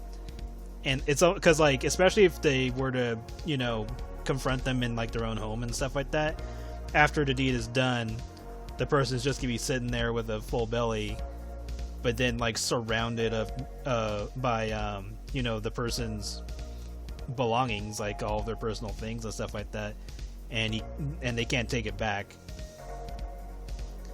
unless there's like a character who can like spit them up. But like in this particular scenario, they can't take it back. It's done. And yeah, they can always eat the clones again, depending on whether or not they get caught and stuff like that. But it's never going to be the same. Like they would essentially ruin the fun of eating the clones after that point, because it's like it's never going to have that same feeling.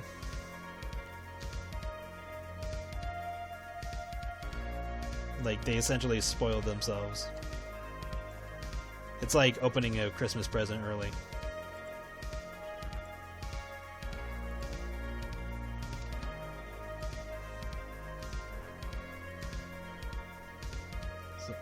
Or like watching a video of somebody playing a game that you're interested in, and then you see like all the good stuff, so by the time you play it yourself, you're not going to have the same excitement as you would have if you had done it if you had had the normal experience.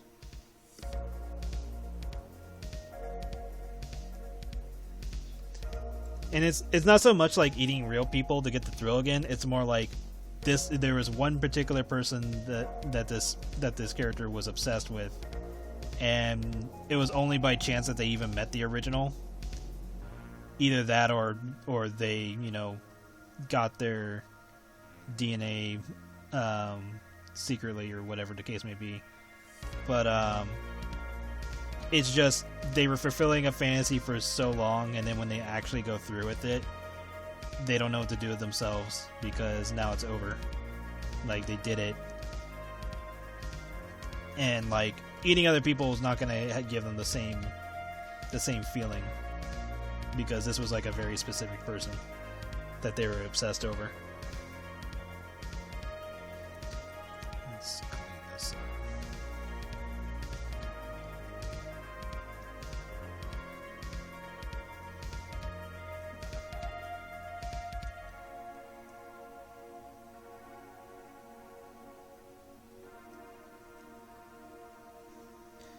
I mean, it's different for everybody, because like for some people they don't want to be spoiled on that kind of thing, because then it kind of ruins it. Or it's almost like whenever you watch somebody play a game, but then they discover a mechanic that breaks the game, and using that mechanic will essentially make them skip content. And like, let's just say you were really interested in seeing them react to a particular thing that happens in the game, but because they found this broken mechanic, they just speed through all the good stuff, and now you don't get to see their reaction because they sped through it. Because like it's like when you watch somebody fight a boss, and you know that there's a really cool animation for the boss that comes up, but then they do something that basically skips that animation, and now you'll never see that reaction.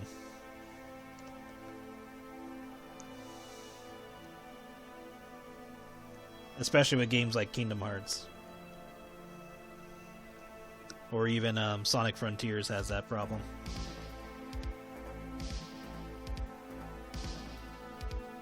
Yeah, but you know, everyone's gonna have a different reaction, and if the person that you actually want to see the reaction from doesn't get it, that's not gonna really be the same as going to another person, because that's gonna be that person's reaction and not the person you were actually interested in.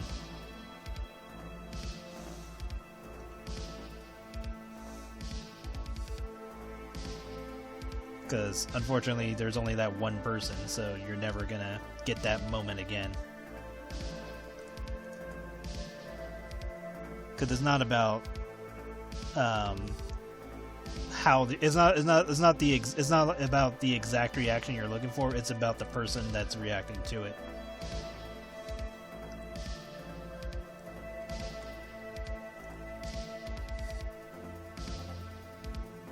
Because, you know, anybody can just react to something and be like, yo, that was sick. Like, anybody can do that, but if there's like a very specific person you're interested in to see what they think, then it's a shame if something happens and they don't get that moment.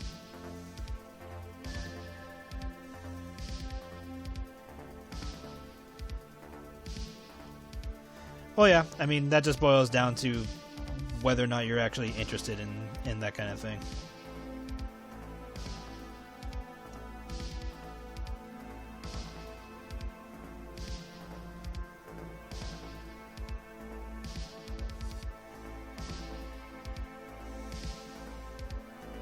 But the whole point of it is that you're robbing yourself from having that emotion or feeling ever again, or that moment in time, because of you know, taking a shortcut or whatever the case may be. It's almost like you want somebody to learn how to ride a bike, but instead they just get a motorbike, and so now that moment is gone. Unless, you know, they're interested in actually riding the bike, but the whole point is that they're cheating themselves out of an experience. But it's different for everybody, so however you want to tackle it.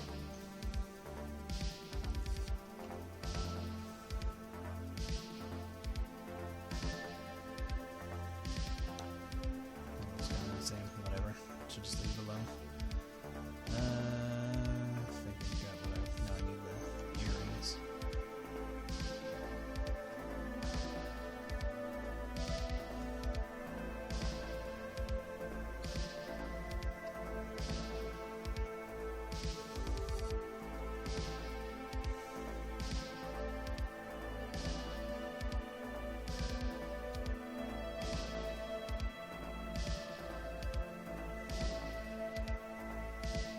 I don't know if I know who that is.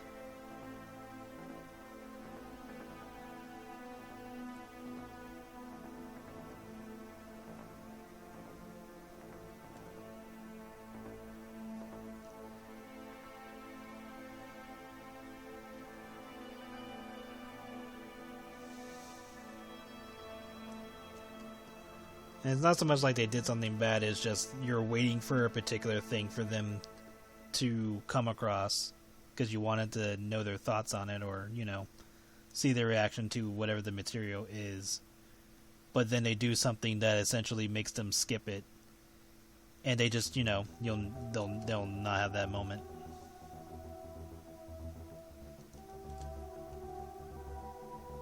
It's kind of like in Sonic Frontiers, where people didn't know that if you side loop the bosses, there's like different animations that happen. So like the Wyvern, for example, you can put chains on it, and then if you side loop it again, it just puts a giant chain lock on its head.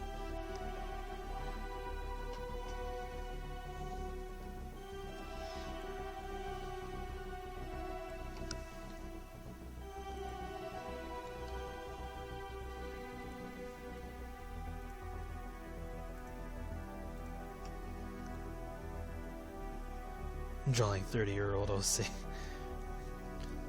And she's not 30. She'll be 20 in 3 more years.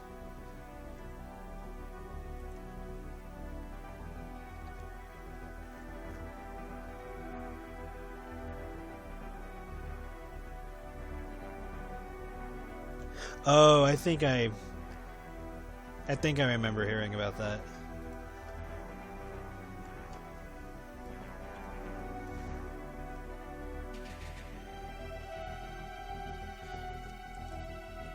Yeah, stuff like that gets really messed up. Cause there was he a YouTuber? No, I think he was an actor or something like that. Yeah, he was an actor. There was an actor who basically had a head injury, but because doctors didn't take the time to really check out what the injury was and stuff like that, the person basically ended up having like a whole personality swap, and unfortunately that caused them to kill a friend, basically, and then I think they ended up jumping off of the roof of a house, and then they ended up dying as well. And like before his head injury, he was like completely fine. He was like super chill and stuff like that. A really nice guy. But then once he had that head injury, he just had like a whole personality swap.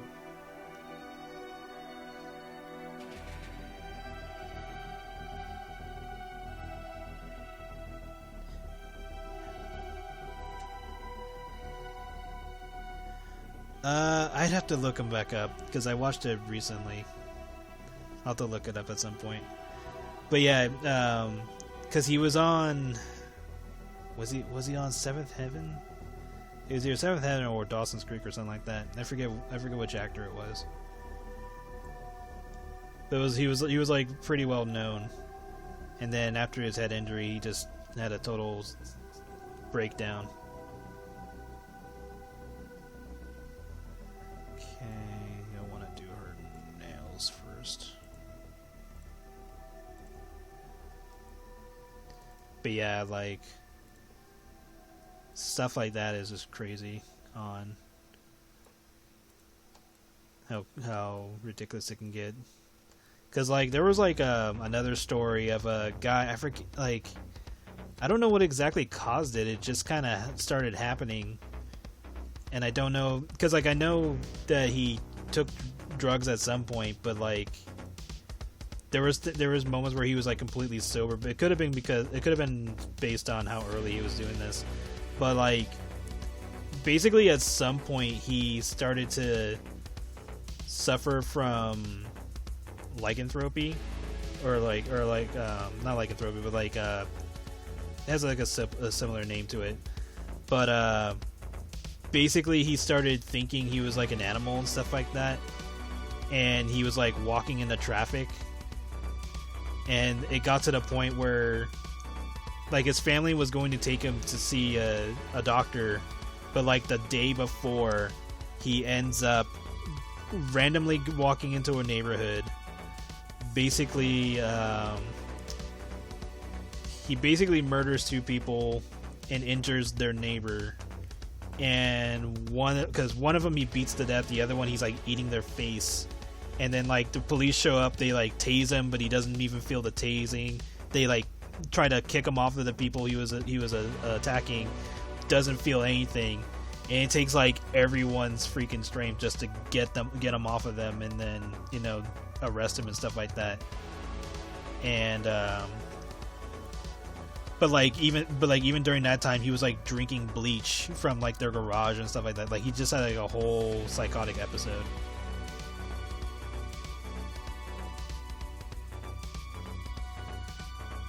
Phineas Gage. Oh wow. Yeah, it was like the day before, because like his family knew something was wrong, so they talked to him and was like, "Hey, you know, we're gonna take you to see a doctor." So they were having like brunch or lunch together, and he kept like walking away from the restaurant and then returning and then walking away and returning, and then eventually he just kind of leaves, and they don't know where he went, and they try looking for him, and then that's when all that stuff happened.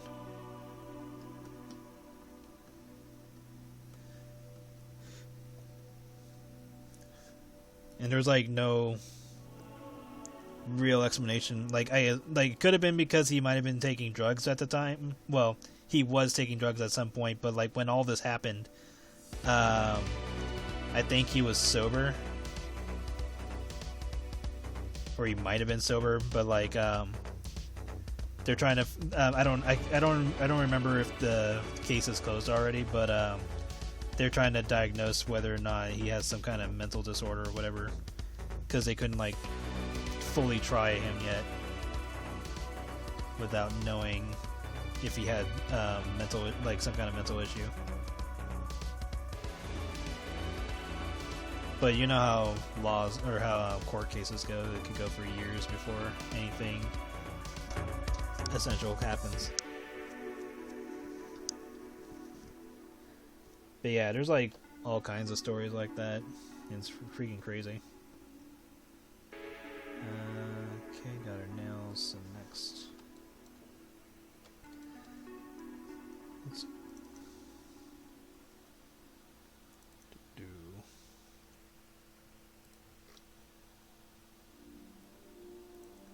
Let's change up how I do her eyes.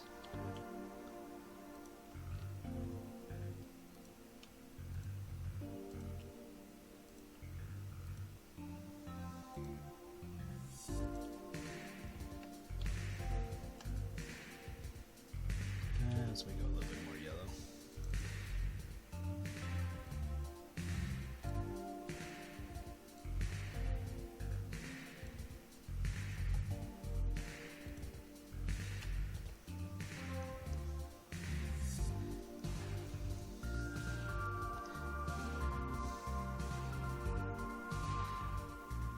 Yeesh, but a railroad spike to the head, that is not going to be pleasant.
There was that one story of a YouTuber who kind of went crazy because he kind of got success way too early in his life, and I think at one point he ended up like losing everything, and he just kind of had like a mental breakdown, and he ended up basically driving a car full speed, going the wrong direction on a freeway, and ended up colliding with another car. Unfortunately, the other car, I think only the mother of the other car didn't make it. I think the daughter did. I can't remember. But that happened, and due to how fast he was going, his seatbelt basically severed him on impact.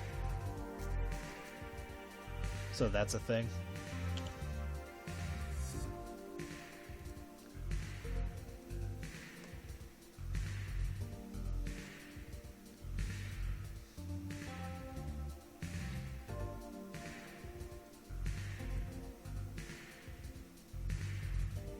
But yeah, like he was like driving around schoolyards in his car, just just doing just driving around the parking lot just aggressively, and I think he was like driving onto the park and all that too. That was nearby the school. But I think like the school wasn't like going on at the time. I think it was like still vacation or something like that. But still, it was making adults very concerned, and they were like trying to talk to him, going like, "Yo, what's going on?" And the YouTuber just like wasn't acting accordingly. Like he just wasn't acting right. Because I think he made like millions of dollars. I want to say doing CS:GO, but then once the gambling stuff got taken down from like YouTube and I think Twitch, that's when he had the mental breakdown. Because I think he like lost like pretty much all the money that he was making or was going to make or something like that. It's been a while since I listened to it, but like hearing about stuff like that, I'm just like, geez.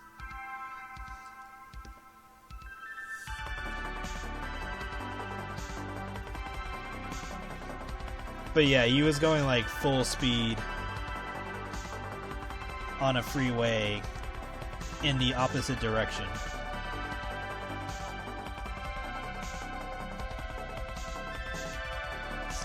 So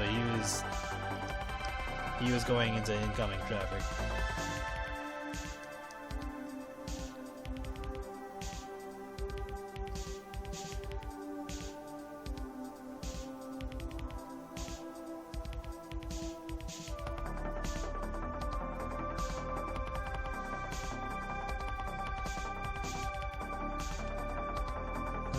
Okay, I think I got everything I need on her.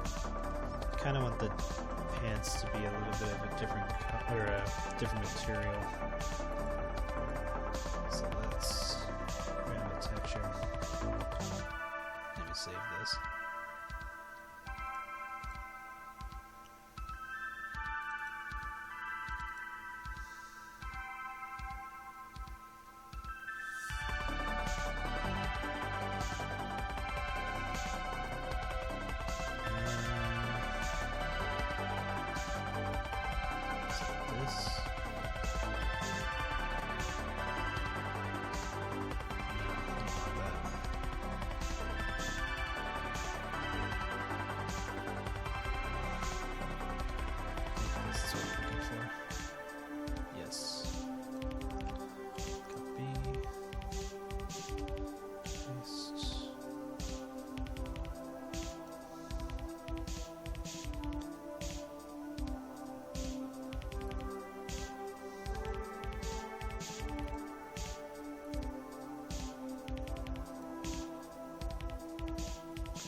I think I'm just erasing this, just making these tights. I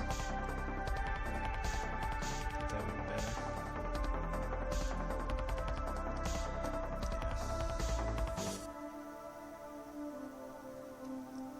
Let's...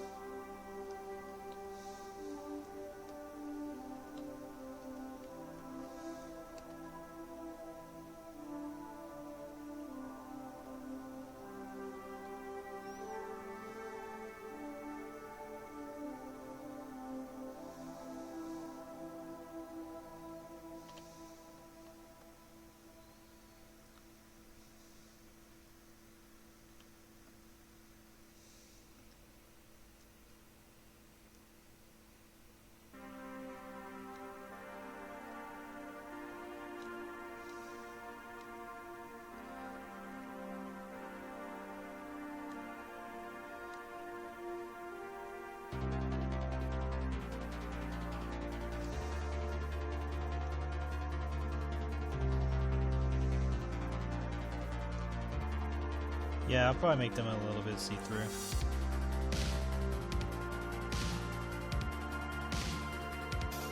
Because since I got rid of the pocket, I think I'm gonna go with the wearing tights.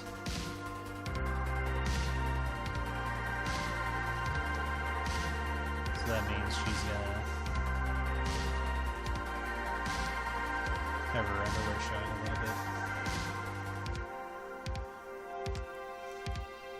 Just a matter of what color, which I'll probably go with the red color.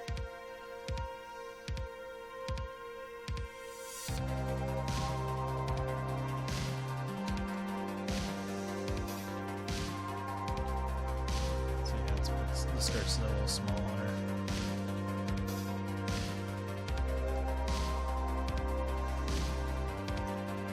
So if that is the case, put these two in a folder. So that means this should be at 100%.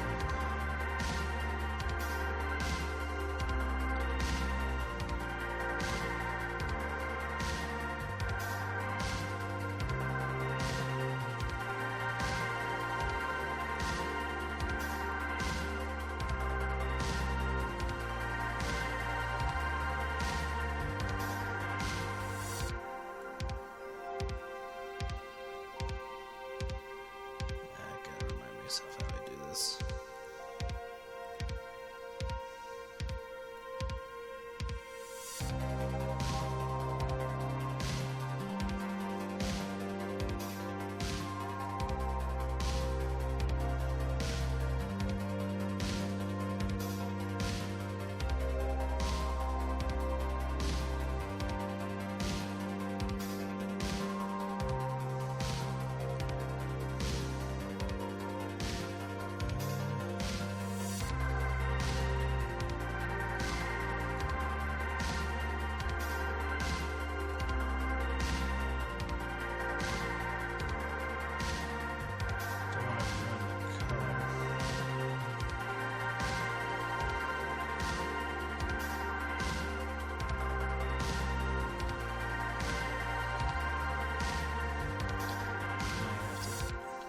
This way.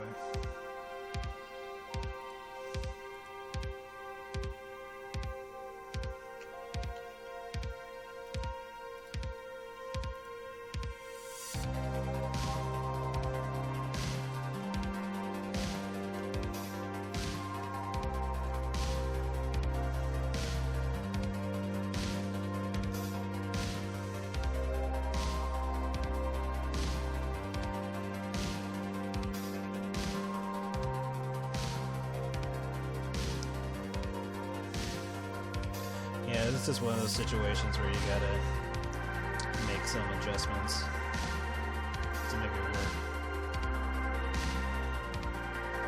So probably like 50%. So yeah, because I'm trying to make the leggings make it look like it's going over the underwear. So yeah, there we go. So that was a bit of a head scratcher for a moment. Okay. So pretty much have her down. Like I said, I'll do the hood after the fact.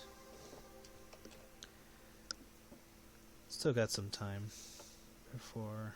Let me just grab the hood, make sure. Yeah, let me move them over a little bit. There we go. Thanks. Yeah, she looks drastically different than her original.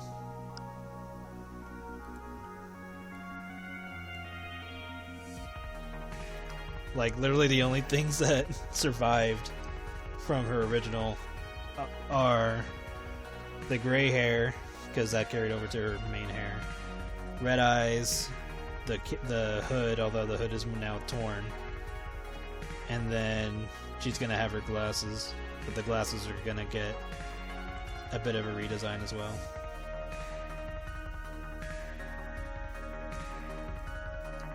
So yeah, she is drastically different from her original form.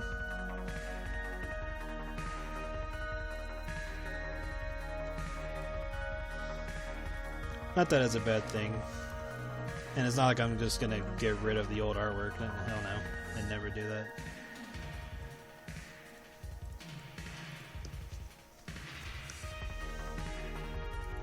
I know there's one artist who makes art, but then like he'll just delete it later on. But he's been getting better about it because he says now he's been archiving it on Tumblr. But like at first, like, because I guess he had like a pretty decent following, but like people were getting upset that he kept deleting his artwork randomly. Like he wouldn't even like announce that he was doing it. 30 years ago, Viro. God dang it, not that old. I mean, I'm in my 30s, but well, 30 years ago I'd be 4. So if I did see that I did all this, I guess I would be happy.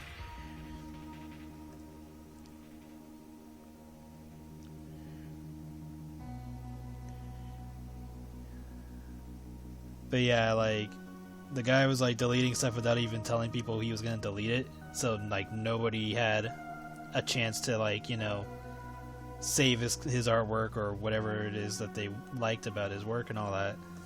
So they were just getting really pissed off about it. And then they eventually got him to like talk in a forum, and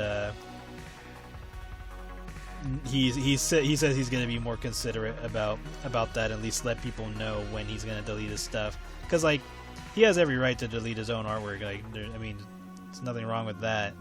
But like because like his argument was trying to be that he was making it for himself, but the problem with that is that he's posting it on social media.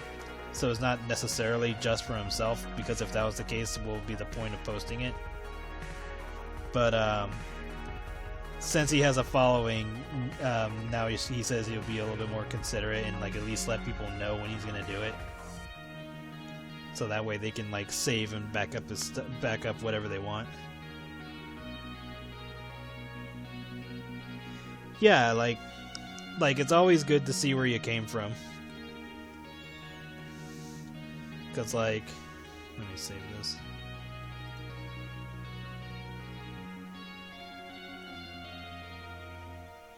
Because, like, even though my stuff isn't, like, super good, at least I have some improvement here and there.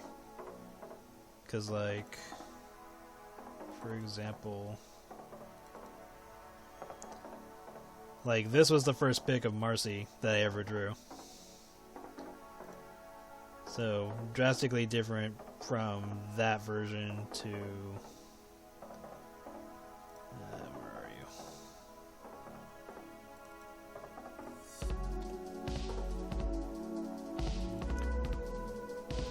To this.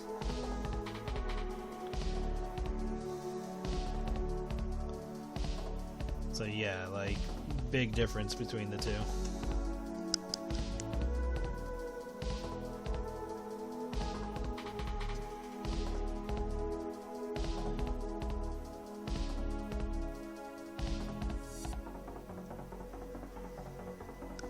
Sparkles. But yeah, like, and like with the newer version I try to keep close to her original.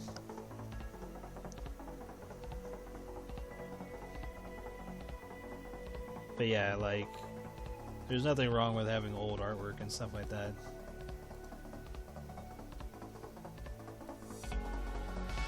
I would prefer to see where somebody came from when they started, because like people always think that, you know, oh, I can't be an artist because I don't have skill, and it's like everybody's like, most artists are like, I mean, you gotta learn at some point, you gotta start somewhere. Nobody was just good automatically. There are very few cases where that is few cases where that has been the case and all that, but very few times where that has been the case. But like, for the most part, everyone learns just the same as everybody else. And sometimes people pick up things faster than others, like depending on the subject matter. Like it's kind of like, you know, playing video games. Some people are good at a certain game while they're not as good as in another game. Some people are good in fighting games, some people are good in racers or shooters.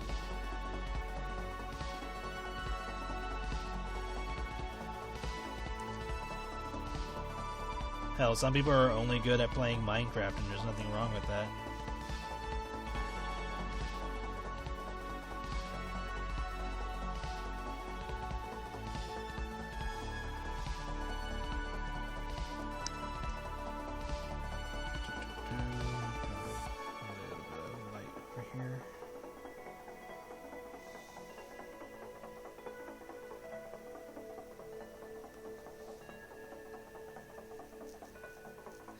Some people have all the luck in gotchas. Yeah. Some people are really lucky in some cases. I remember of a guy who, or a story of a guy who had won the lottery. Or, like, it wasn't like a lot of money. I think he only won like a few thousand. But like,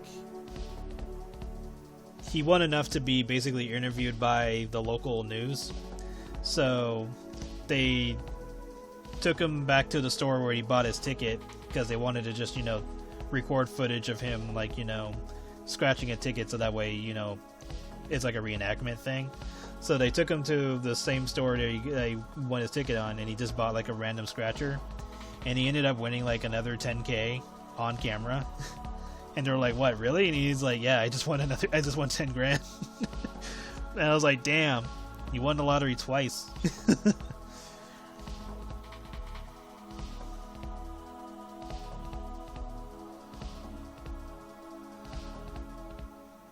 Or the story of a man and his wife where she asked him to go get orange juice. And so he goes to like a convenience store, buys orange juice, goes back to his wife, and his wife is like, no, like, there was a sale or whatever, go take that back and then go get the cheaper orange juice. So he's like, fine, whatever. So he goes all the way back to the convenience store, returns the orange juice, but instead of getting the cheaper orange juice, he decides to spend the money on a lottery ticket. And he doesn't tell his wife that he bought the lottery ticket, cause just in case, you know, it doesn't win or whatever. But he does get the cheaper orange juice along with the change he got. He ends up winning the lottery like a few million, and his response now is like, well, now I like orange juice. So there's moments like that.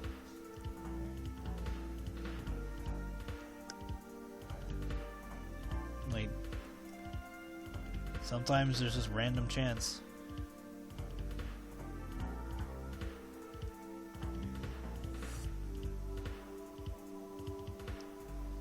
But it pretty much boils down to what you do with it after the fact, though.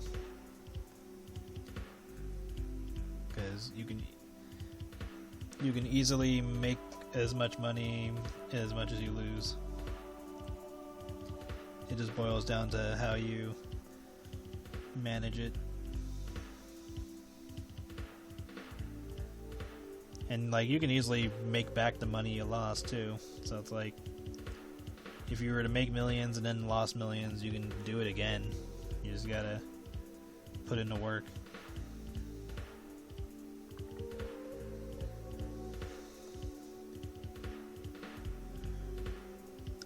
Because in most cases, not everything is given to you for free. I say that because, you know, some people just get money, but they don't know what to do with it, or they don't know how to act with it. So whatever happens to them later down in life is their own fault.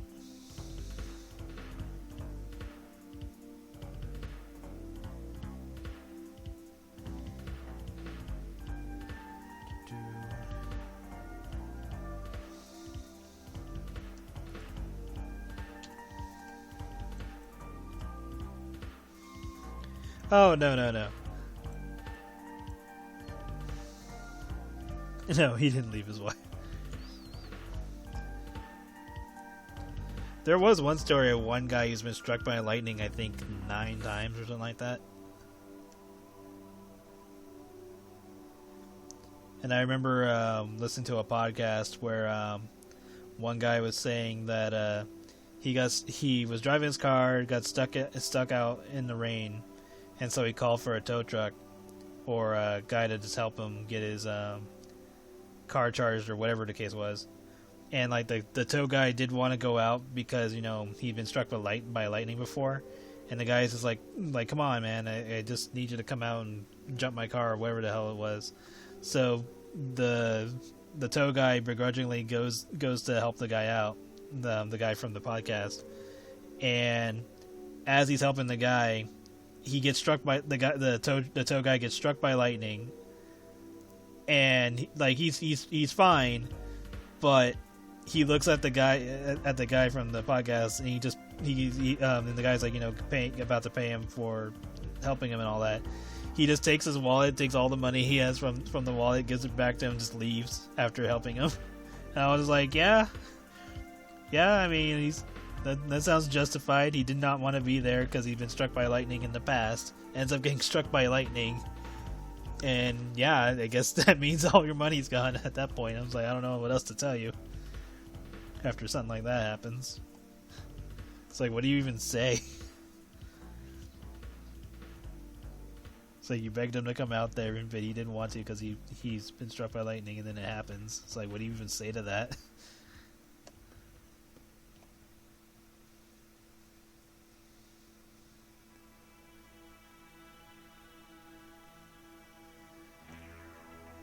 Like, even a pun wouldn't do justice.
What nemesis is that? What do you mean?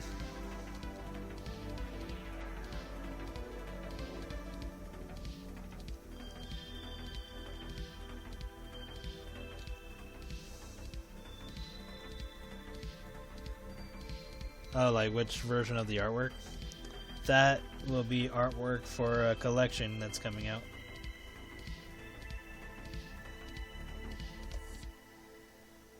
I was wondering when somebody was going to bring that up. I was like, I'm just going to toss this here and see if anybody mentions it. And because I'm working on the second artwork. Because for those who don't know, the collection pieces come with 2 pieces of artwork, not 1. Of course, I don't tell anybody that, because that's the point.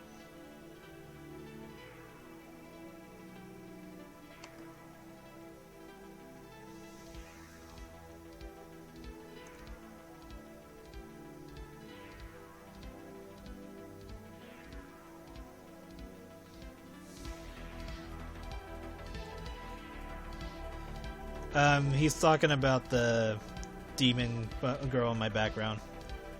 The Gadian.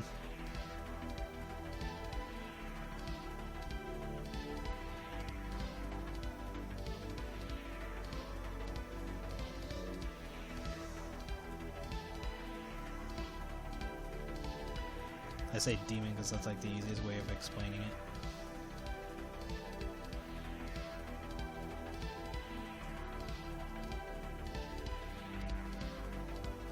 Well, yeah, she does turn into gluttony.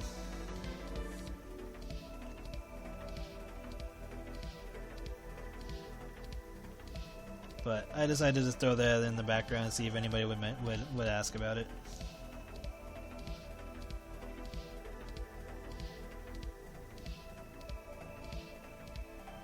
Especially since it's newer artwork, so it's like, wait a minute, this doesn't exist anywhere.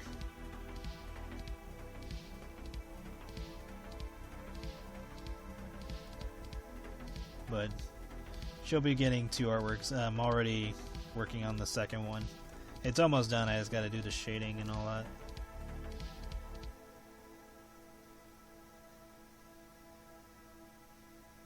It'll have vor, just because I felt like doing it.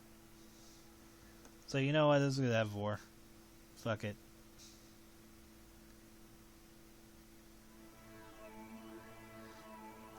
Oh no, I failed the test. Yeah, she's the one that Yorjadov has a problem with. Because everyone keeps thinking that Yorjadov is like the goddess of gluttony. And she's like, don't compare me to that.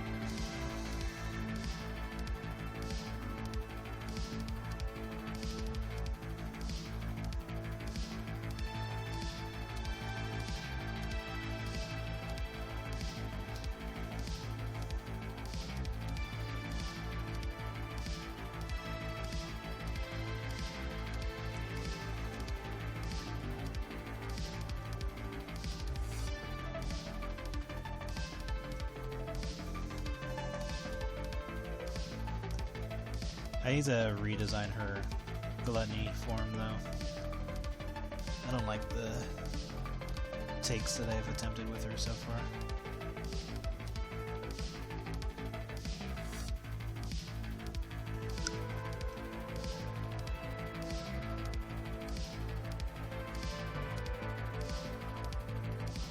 That's good. Gotta start studying before streams. Oh yeah, some of my random trivia and stuff like that. It's like, did you know that I started iHat? Well, this is only half true. But like, did you know I started iHat because I couldn't read Hetty? Although that's half true, because iHat was already going to be a thing, just not weight gain themed, until I read Hetty, and then realized I couldn't read Hetty anymore because reasons. And here we are.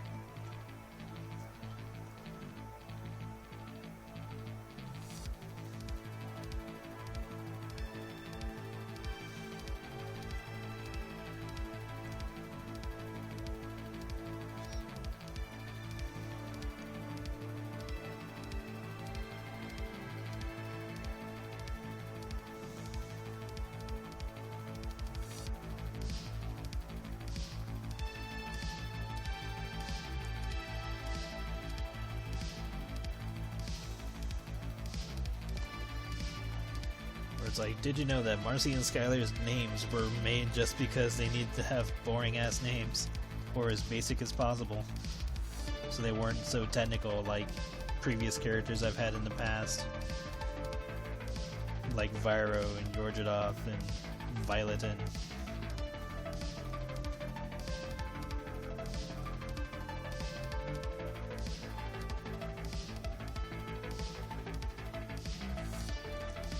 Jalez. So they were just given the most basic bitch names possible. Then actually I probably could have made it even more basic, like calling Skylar Ben or something.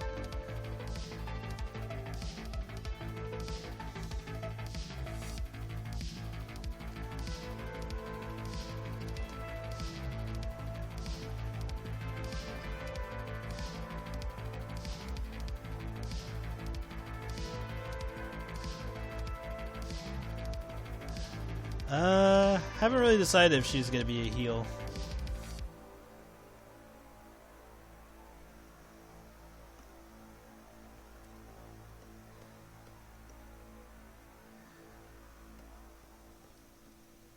I don't really see her being a heel, honestly. Just more like just ready to kick some ass.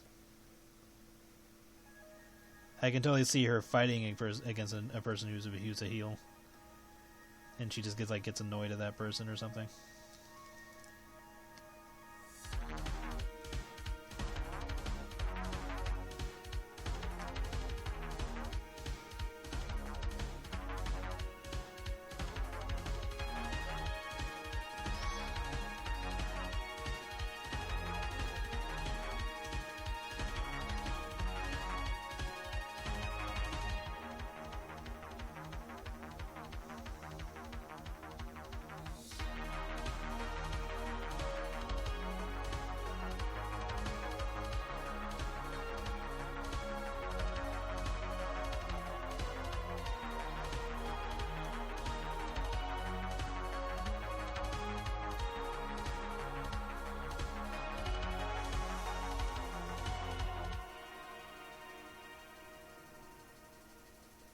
And listen to Chalk Zone.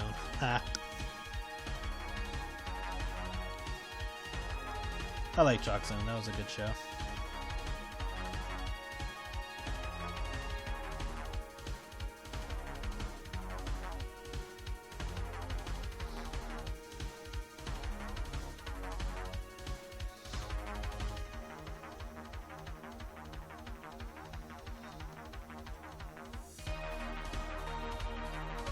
Lots of old favorites with older cartoons.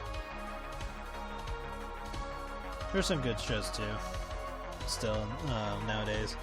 Although I've noticed that a lot of them end up becoming like some kind of world-ending scenario nowadays. Because like it'll start off all like, not exactly, it doesn't have to be like happy, but like starts off a little weird, you know, characters doing goofy stuff. Then you slowly start to realize that, okay, here's some like god entity that shows up. And they've done this a few times in several stories, because they did this in Adventure Time. What was it called? I think it was Unicorn World or something like that. What was the other one? The one with the frogs. I forget what it's called.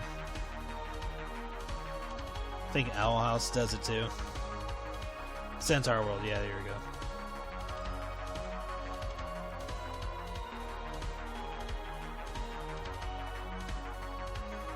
Why can't they do fetish stories like Totally Spies, right?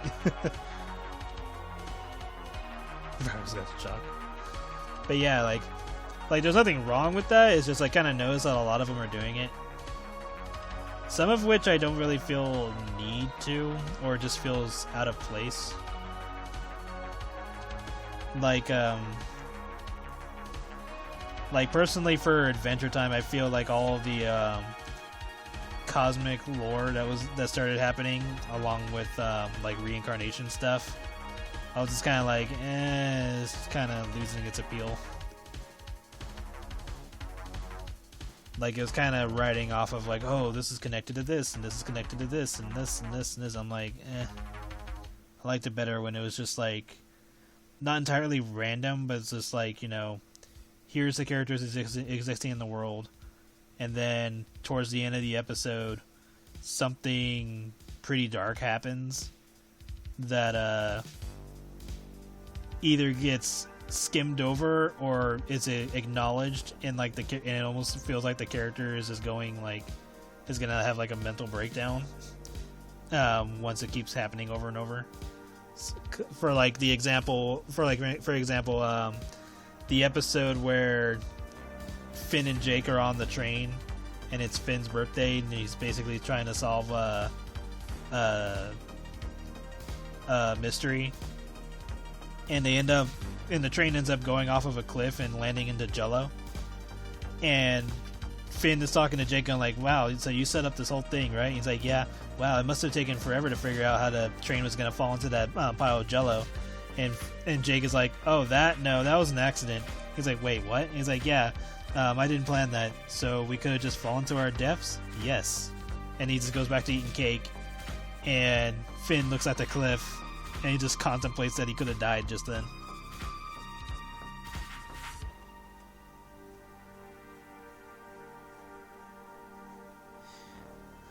Yeah, like the bubblegum and Marceline thing, I don't know. It just kind of... Like, I don't dislike it, but at the same time, it's just kind of like whatever to me. It's just kind of there. And granted, they already established that Marceline and Princess Bubblegum are like ridiculously old. But I don't know. It just kind of feels like it was just kind of there. It didn't really add or take away from anything. And that tends to happen with a lot of shows too, where some characters' relationships just kind of happen without any real build-up. Because they did that in Legend of Korra, where I forget what's her name, but they paired the two together, and I was just kind of like, they talked to each other like one time, maybe twice, and then suddenly they had like a thing going.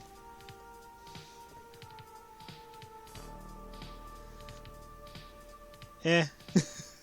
Like I said, it didn't really feel like it did anything. It was just kind of there.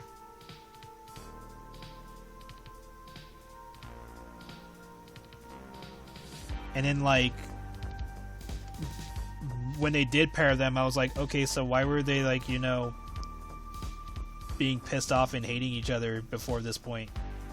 Because before that even happened, like, you gotta remember, Bubblegum and Marceline did not like each other.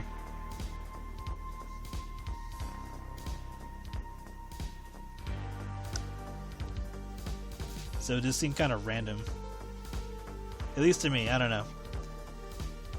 I'm sure there's probably some lore bits that were put in the specials and stuff like that and other side content.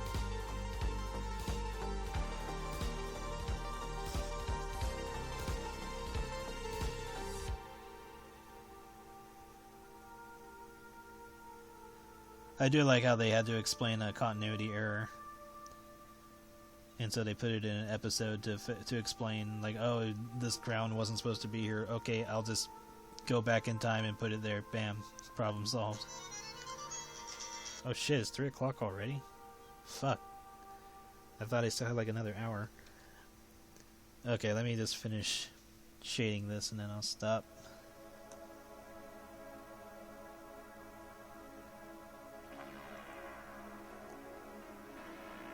But yeah, like I said, I don't have a problem with these decisions. I just wish it wasn't like just thrown in.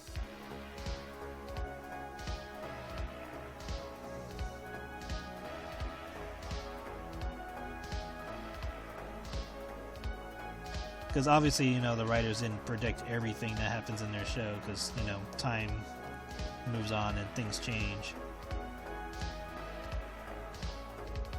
I could still have another hour.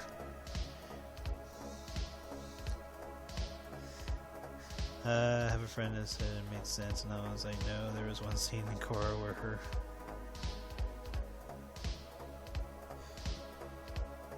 Yeah, because in Korra, it was just... The characters talked like 2 or 3 times, and during those times, it was like nothing romantic or anything. They were just talking as friends. Like one wasn't even talking about Korra. One was talking about her relationship with the other guy, with the male character. And then their scene gets thrown in at the end, and I was just like, what? I was like, why is this a thing?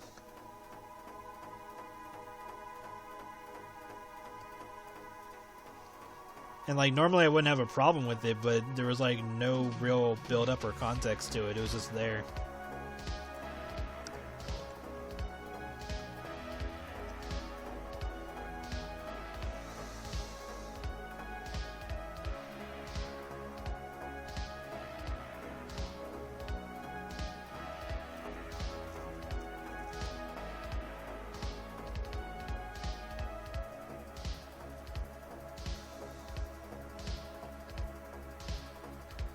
No, I haven't looked at it. I'll probably look at it after the stream.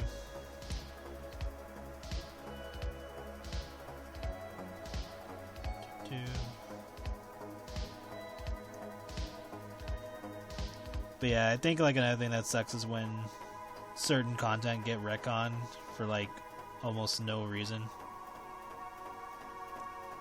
Or when something gets set up very well only for them to drop the ball.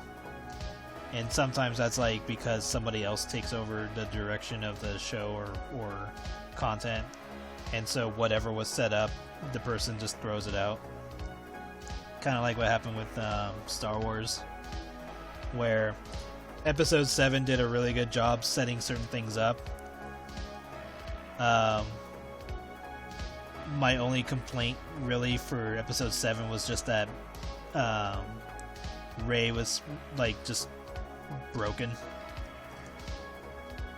Because like immediately where she just starts learning abilities was just like, okay, so she had no training whatsoever and she can just do this. And that was like the one thing that was like irking me for Episode 7.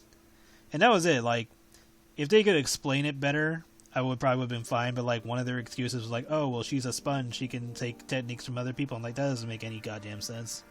Plus, if that was the case, you did a horrible job explaining it in the movies. But like, they did a good job setting things up, especially for Finn. But then after that,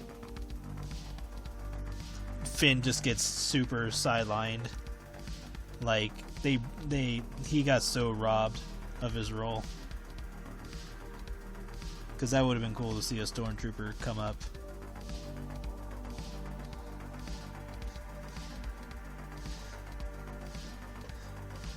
Yeah, Episode 8 screwed everything.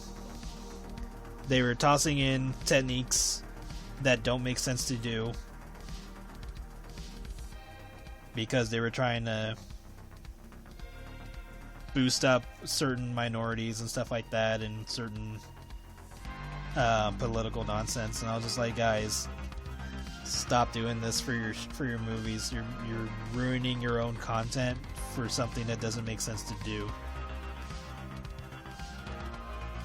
And then like, what was it? Was it Episode 8 or Episode 9 where they showed the vision of Rey in a cloak, and she had a sick ass lightsaber, but like in the trailers they made it look like, oh shit, this is gonna be a thing.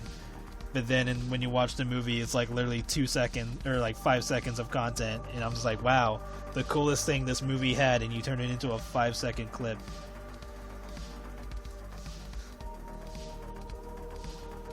I was like, how do you do that? How do you take something cool and make it shit? Like, that has to be a skill.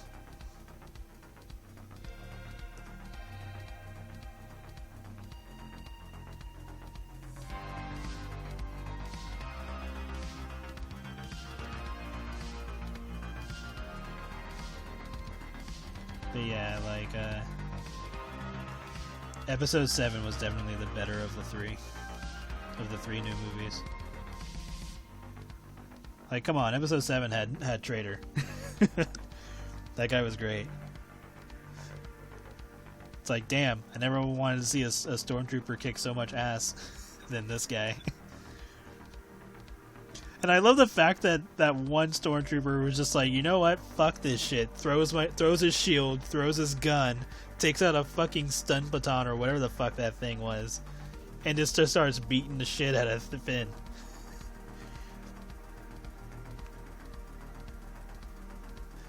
It's like, that stormtrooper just said, fuck it, fuck my job, fuck this, I'm here to kick this guy's ass right here, right now.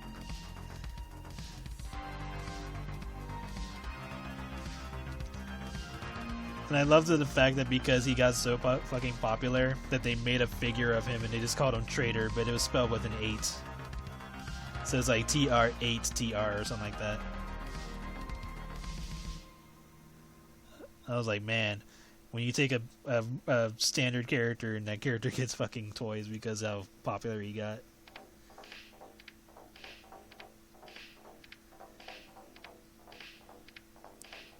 But yeah, that guy was cool. Like, he even got his own like boss sequence in the Lego Star Wars game. because he had like different phases. Yeah, like we got Red Death Troopers, and there was like, okay, we want these guys to do something, and they kind of did something.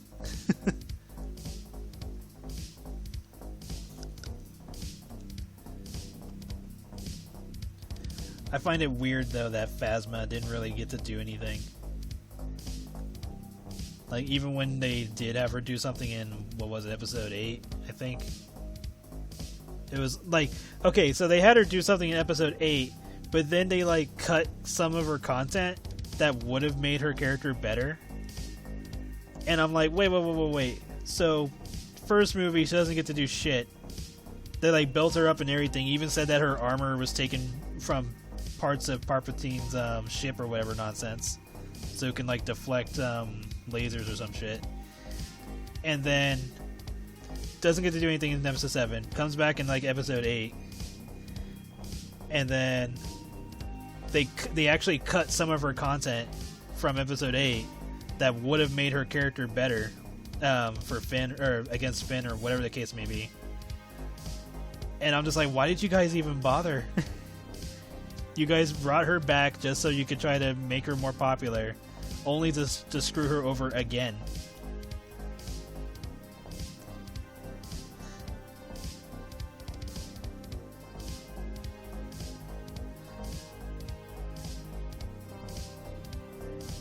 Right? Like, they could have just made it really easy and just made her a fucking oh yeah, it could have been Mandalorian armor. I don't know. I don't know. All I heard was like it was Palpatine's ship, and that's why it was like a silvery color, or a silvery armor. But like, they could have just made her a fucking Boba Fett clone, and that still would have been 1,000 times better than what they did for her. Just give her a fucking jetpack and some guns and shit. That's it. Just make her cool.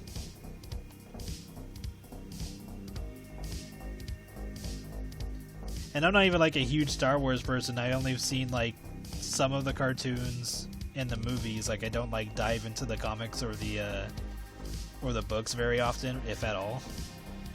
But like, it's not hard to tell what would piss off a fan, like a hardcore fan.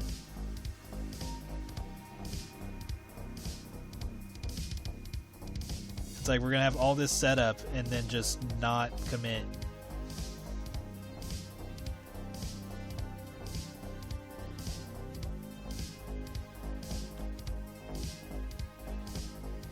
Well, that's okay. Like, you don't have to clone a clone, but just like, you know, give her attributes of another character that exists, or used to exist, depending on if they're killed off or whatever. And like, they don't have to be one to one the same, but like, you know, the formula is there. It's not like a very difficult task to be like, okay, we'll make this character like Boba Fett, but obviously we'll make some changes so it's not the same exact character. Like, again, they could have had used her armor during battle, and like, say they try to shoot her with a laser, and the laser just deflects off of her, and they have to like come up with another way to beat her. Like, I don't know, use a magnet or something. Shit. Like, it's not hard.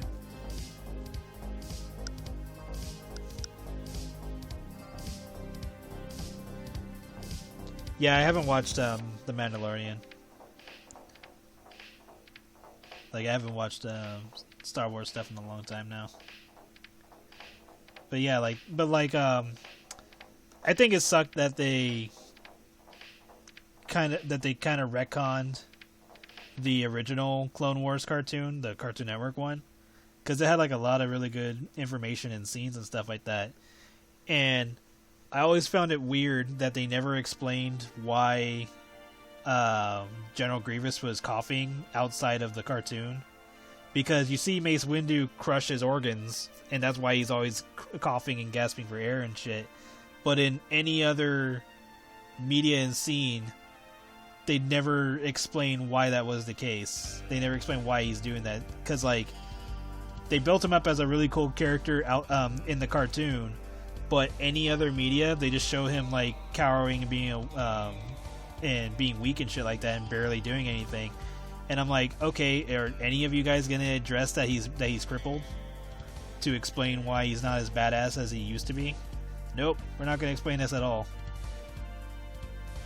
And I'm just like, what? Why aren't you explaining this? This is like, and then like that information is somewhat retconned because they made like a whole other Clone Wars.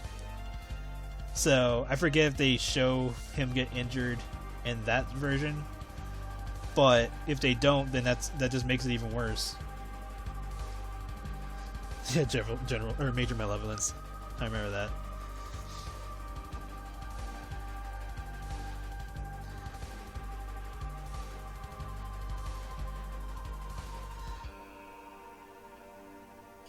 Comic lore. Yeah, see see, and again, that's like information you have to go out of your way to get. When they covered it in the cartoon, where it's like, no, it was because Mace Windu crushed his organs. You see him do it, and it made total sense. I was like, okay, that makes sense. Because prior to that, he never coughed at all. He had no problems whatsoever. And then the moment Mace Windu does that, he's constantly coughing. Yeah, everybody was a badass in that cartoon. Hell, they even made like minor characters fucking cool. Like, what was his name? The Dread guy, or fuck, he was like this like purple monstrous thing, kind of like Venom. I forget what his name was, but that guy was cool.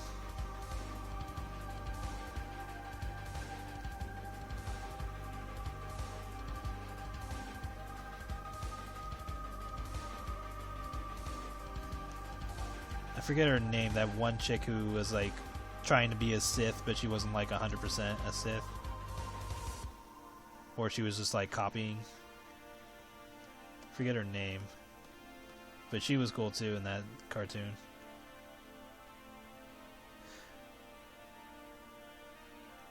Yeah. What was the cartoon where they introduced the sick bounty hunter that looked like a gray and blue?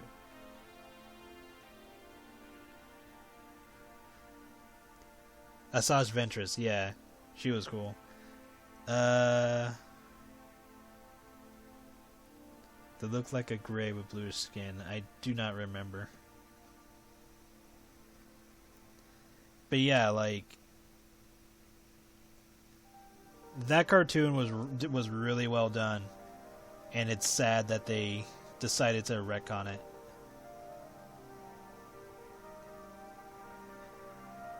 It's like, oh, he's coughing because of his droid parts. And it's like, that's stupid. Mace Windu's way was better.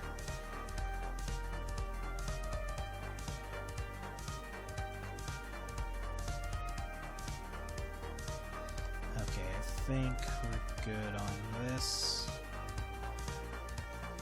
Okay, so I think I'm gonna call it for now. I'll turn this off so we can see her colors. So yeah, this is Red's redesign. I will finish this up a little bit later today, and then post it on the usual places. I'll probably give her like a proper name too, but Red will be her nickname.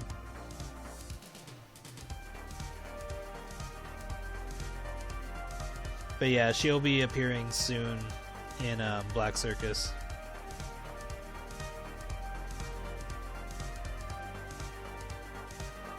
But yeah, thank you everybody for coming. I will see you guys tomorrow. And yeah, and I'll probably post more content that I work off stream and stuff like that too, because the Nemesis pick, I just gotta finish the second one, and then I'll have that ready for tomorrow. But yeah, you guys have a good night. You guys take care, and I will see you tomorrow, alright? Take care. Bye-bye.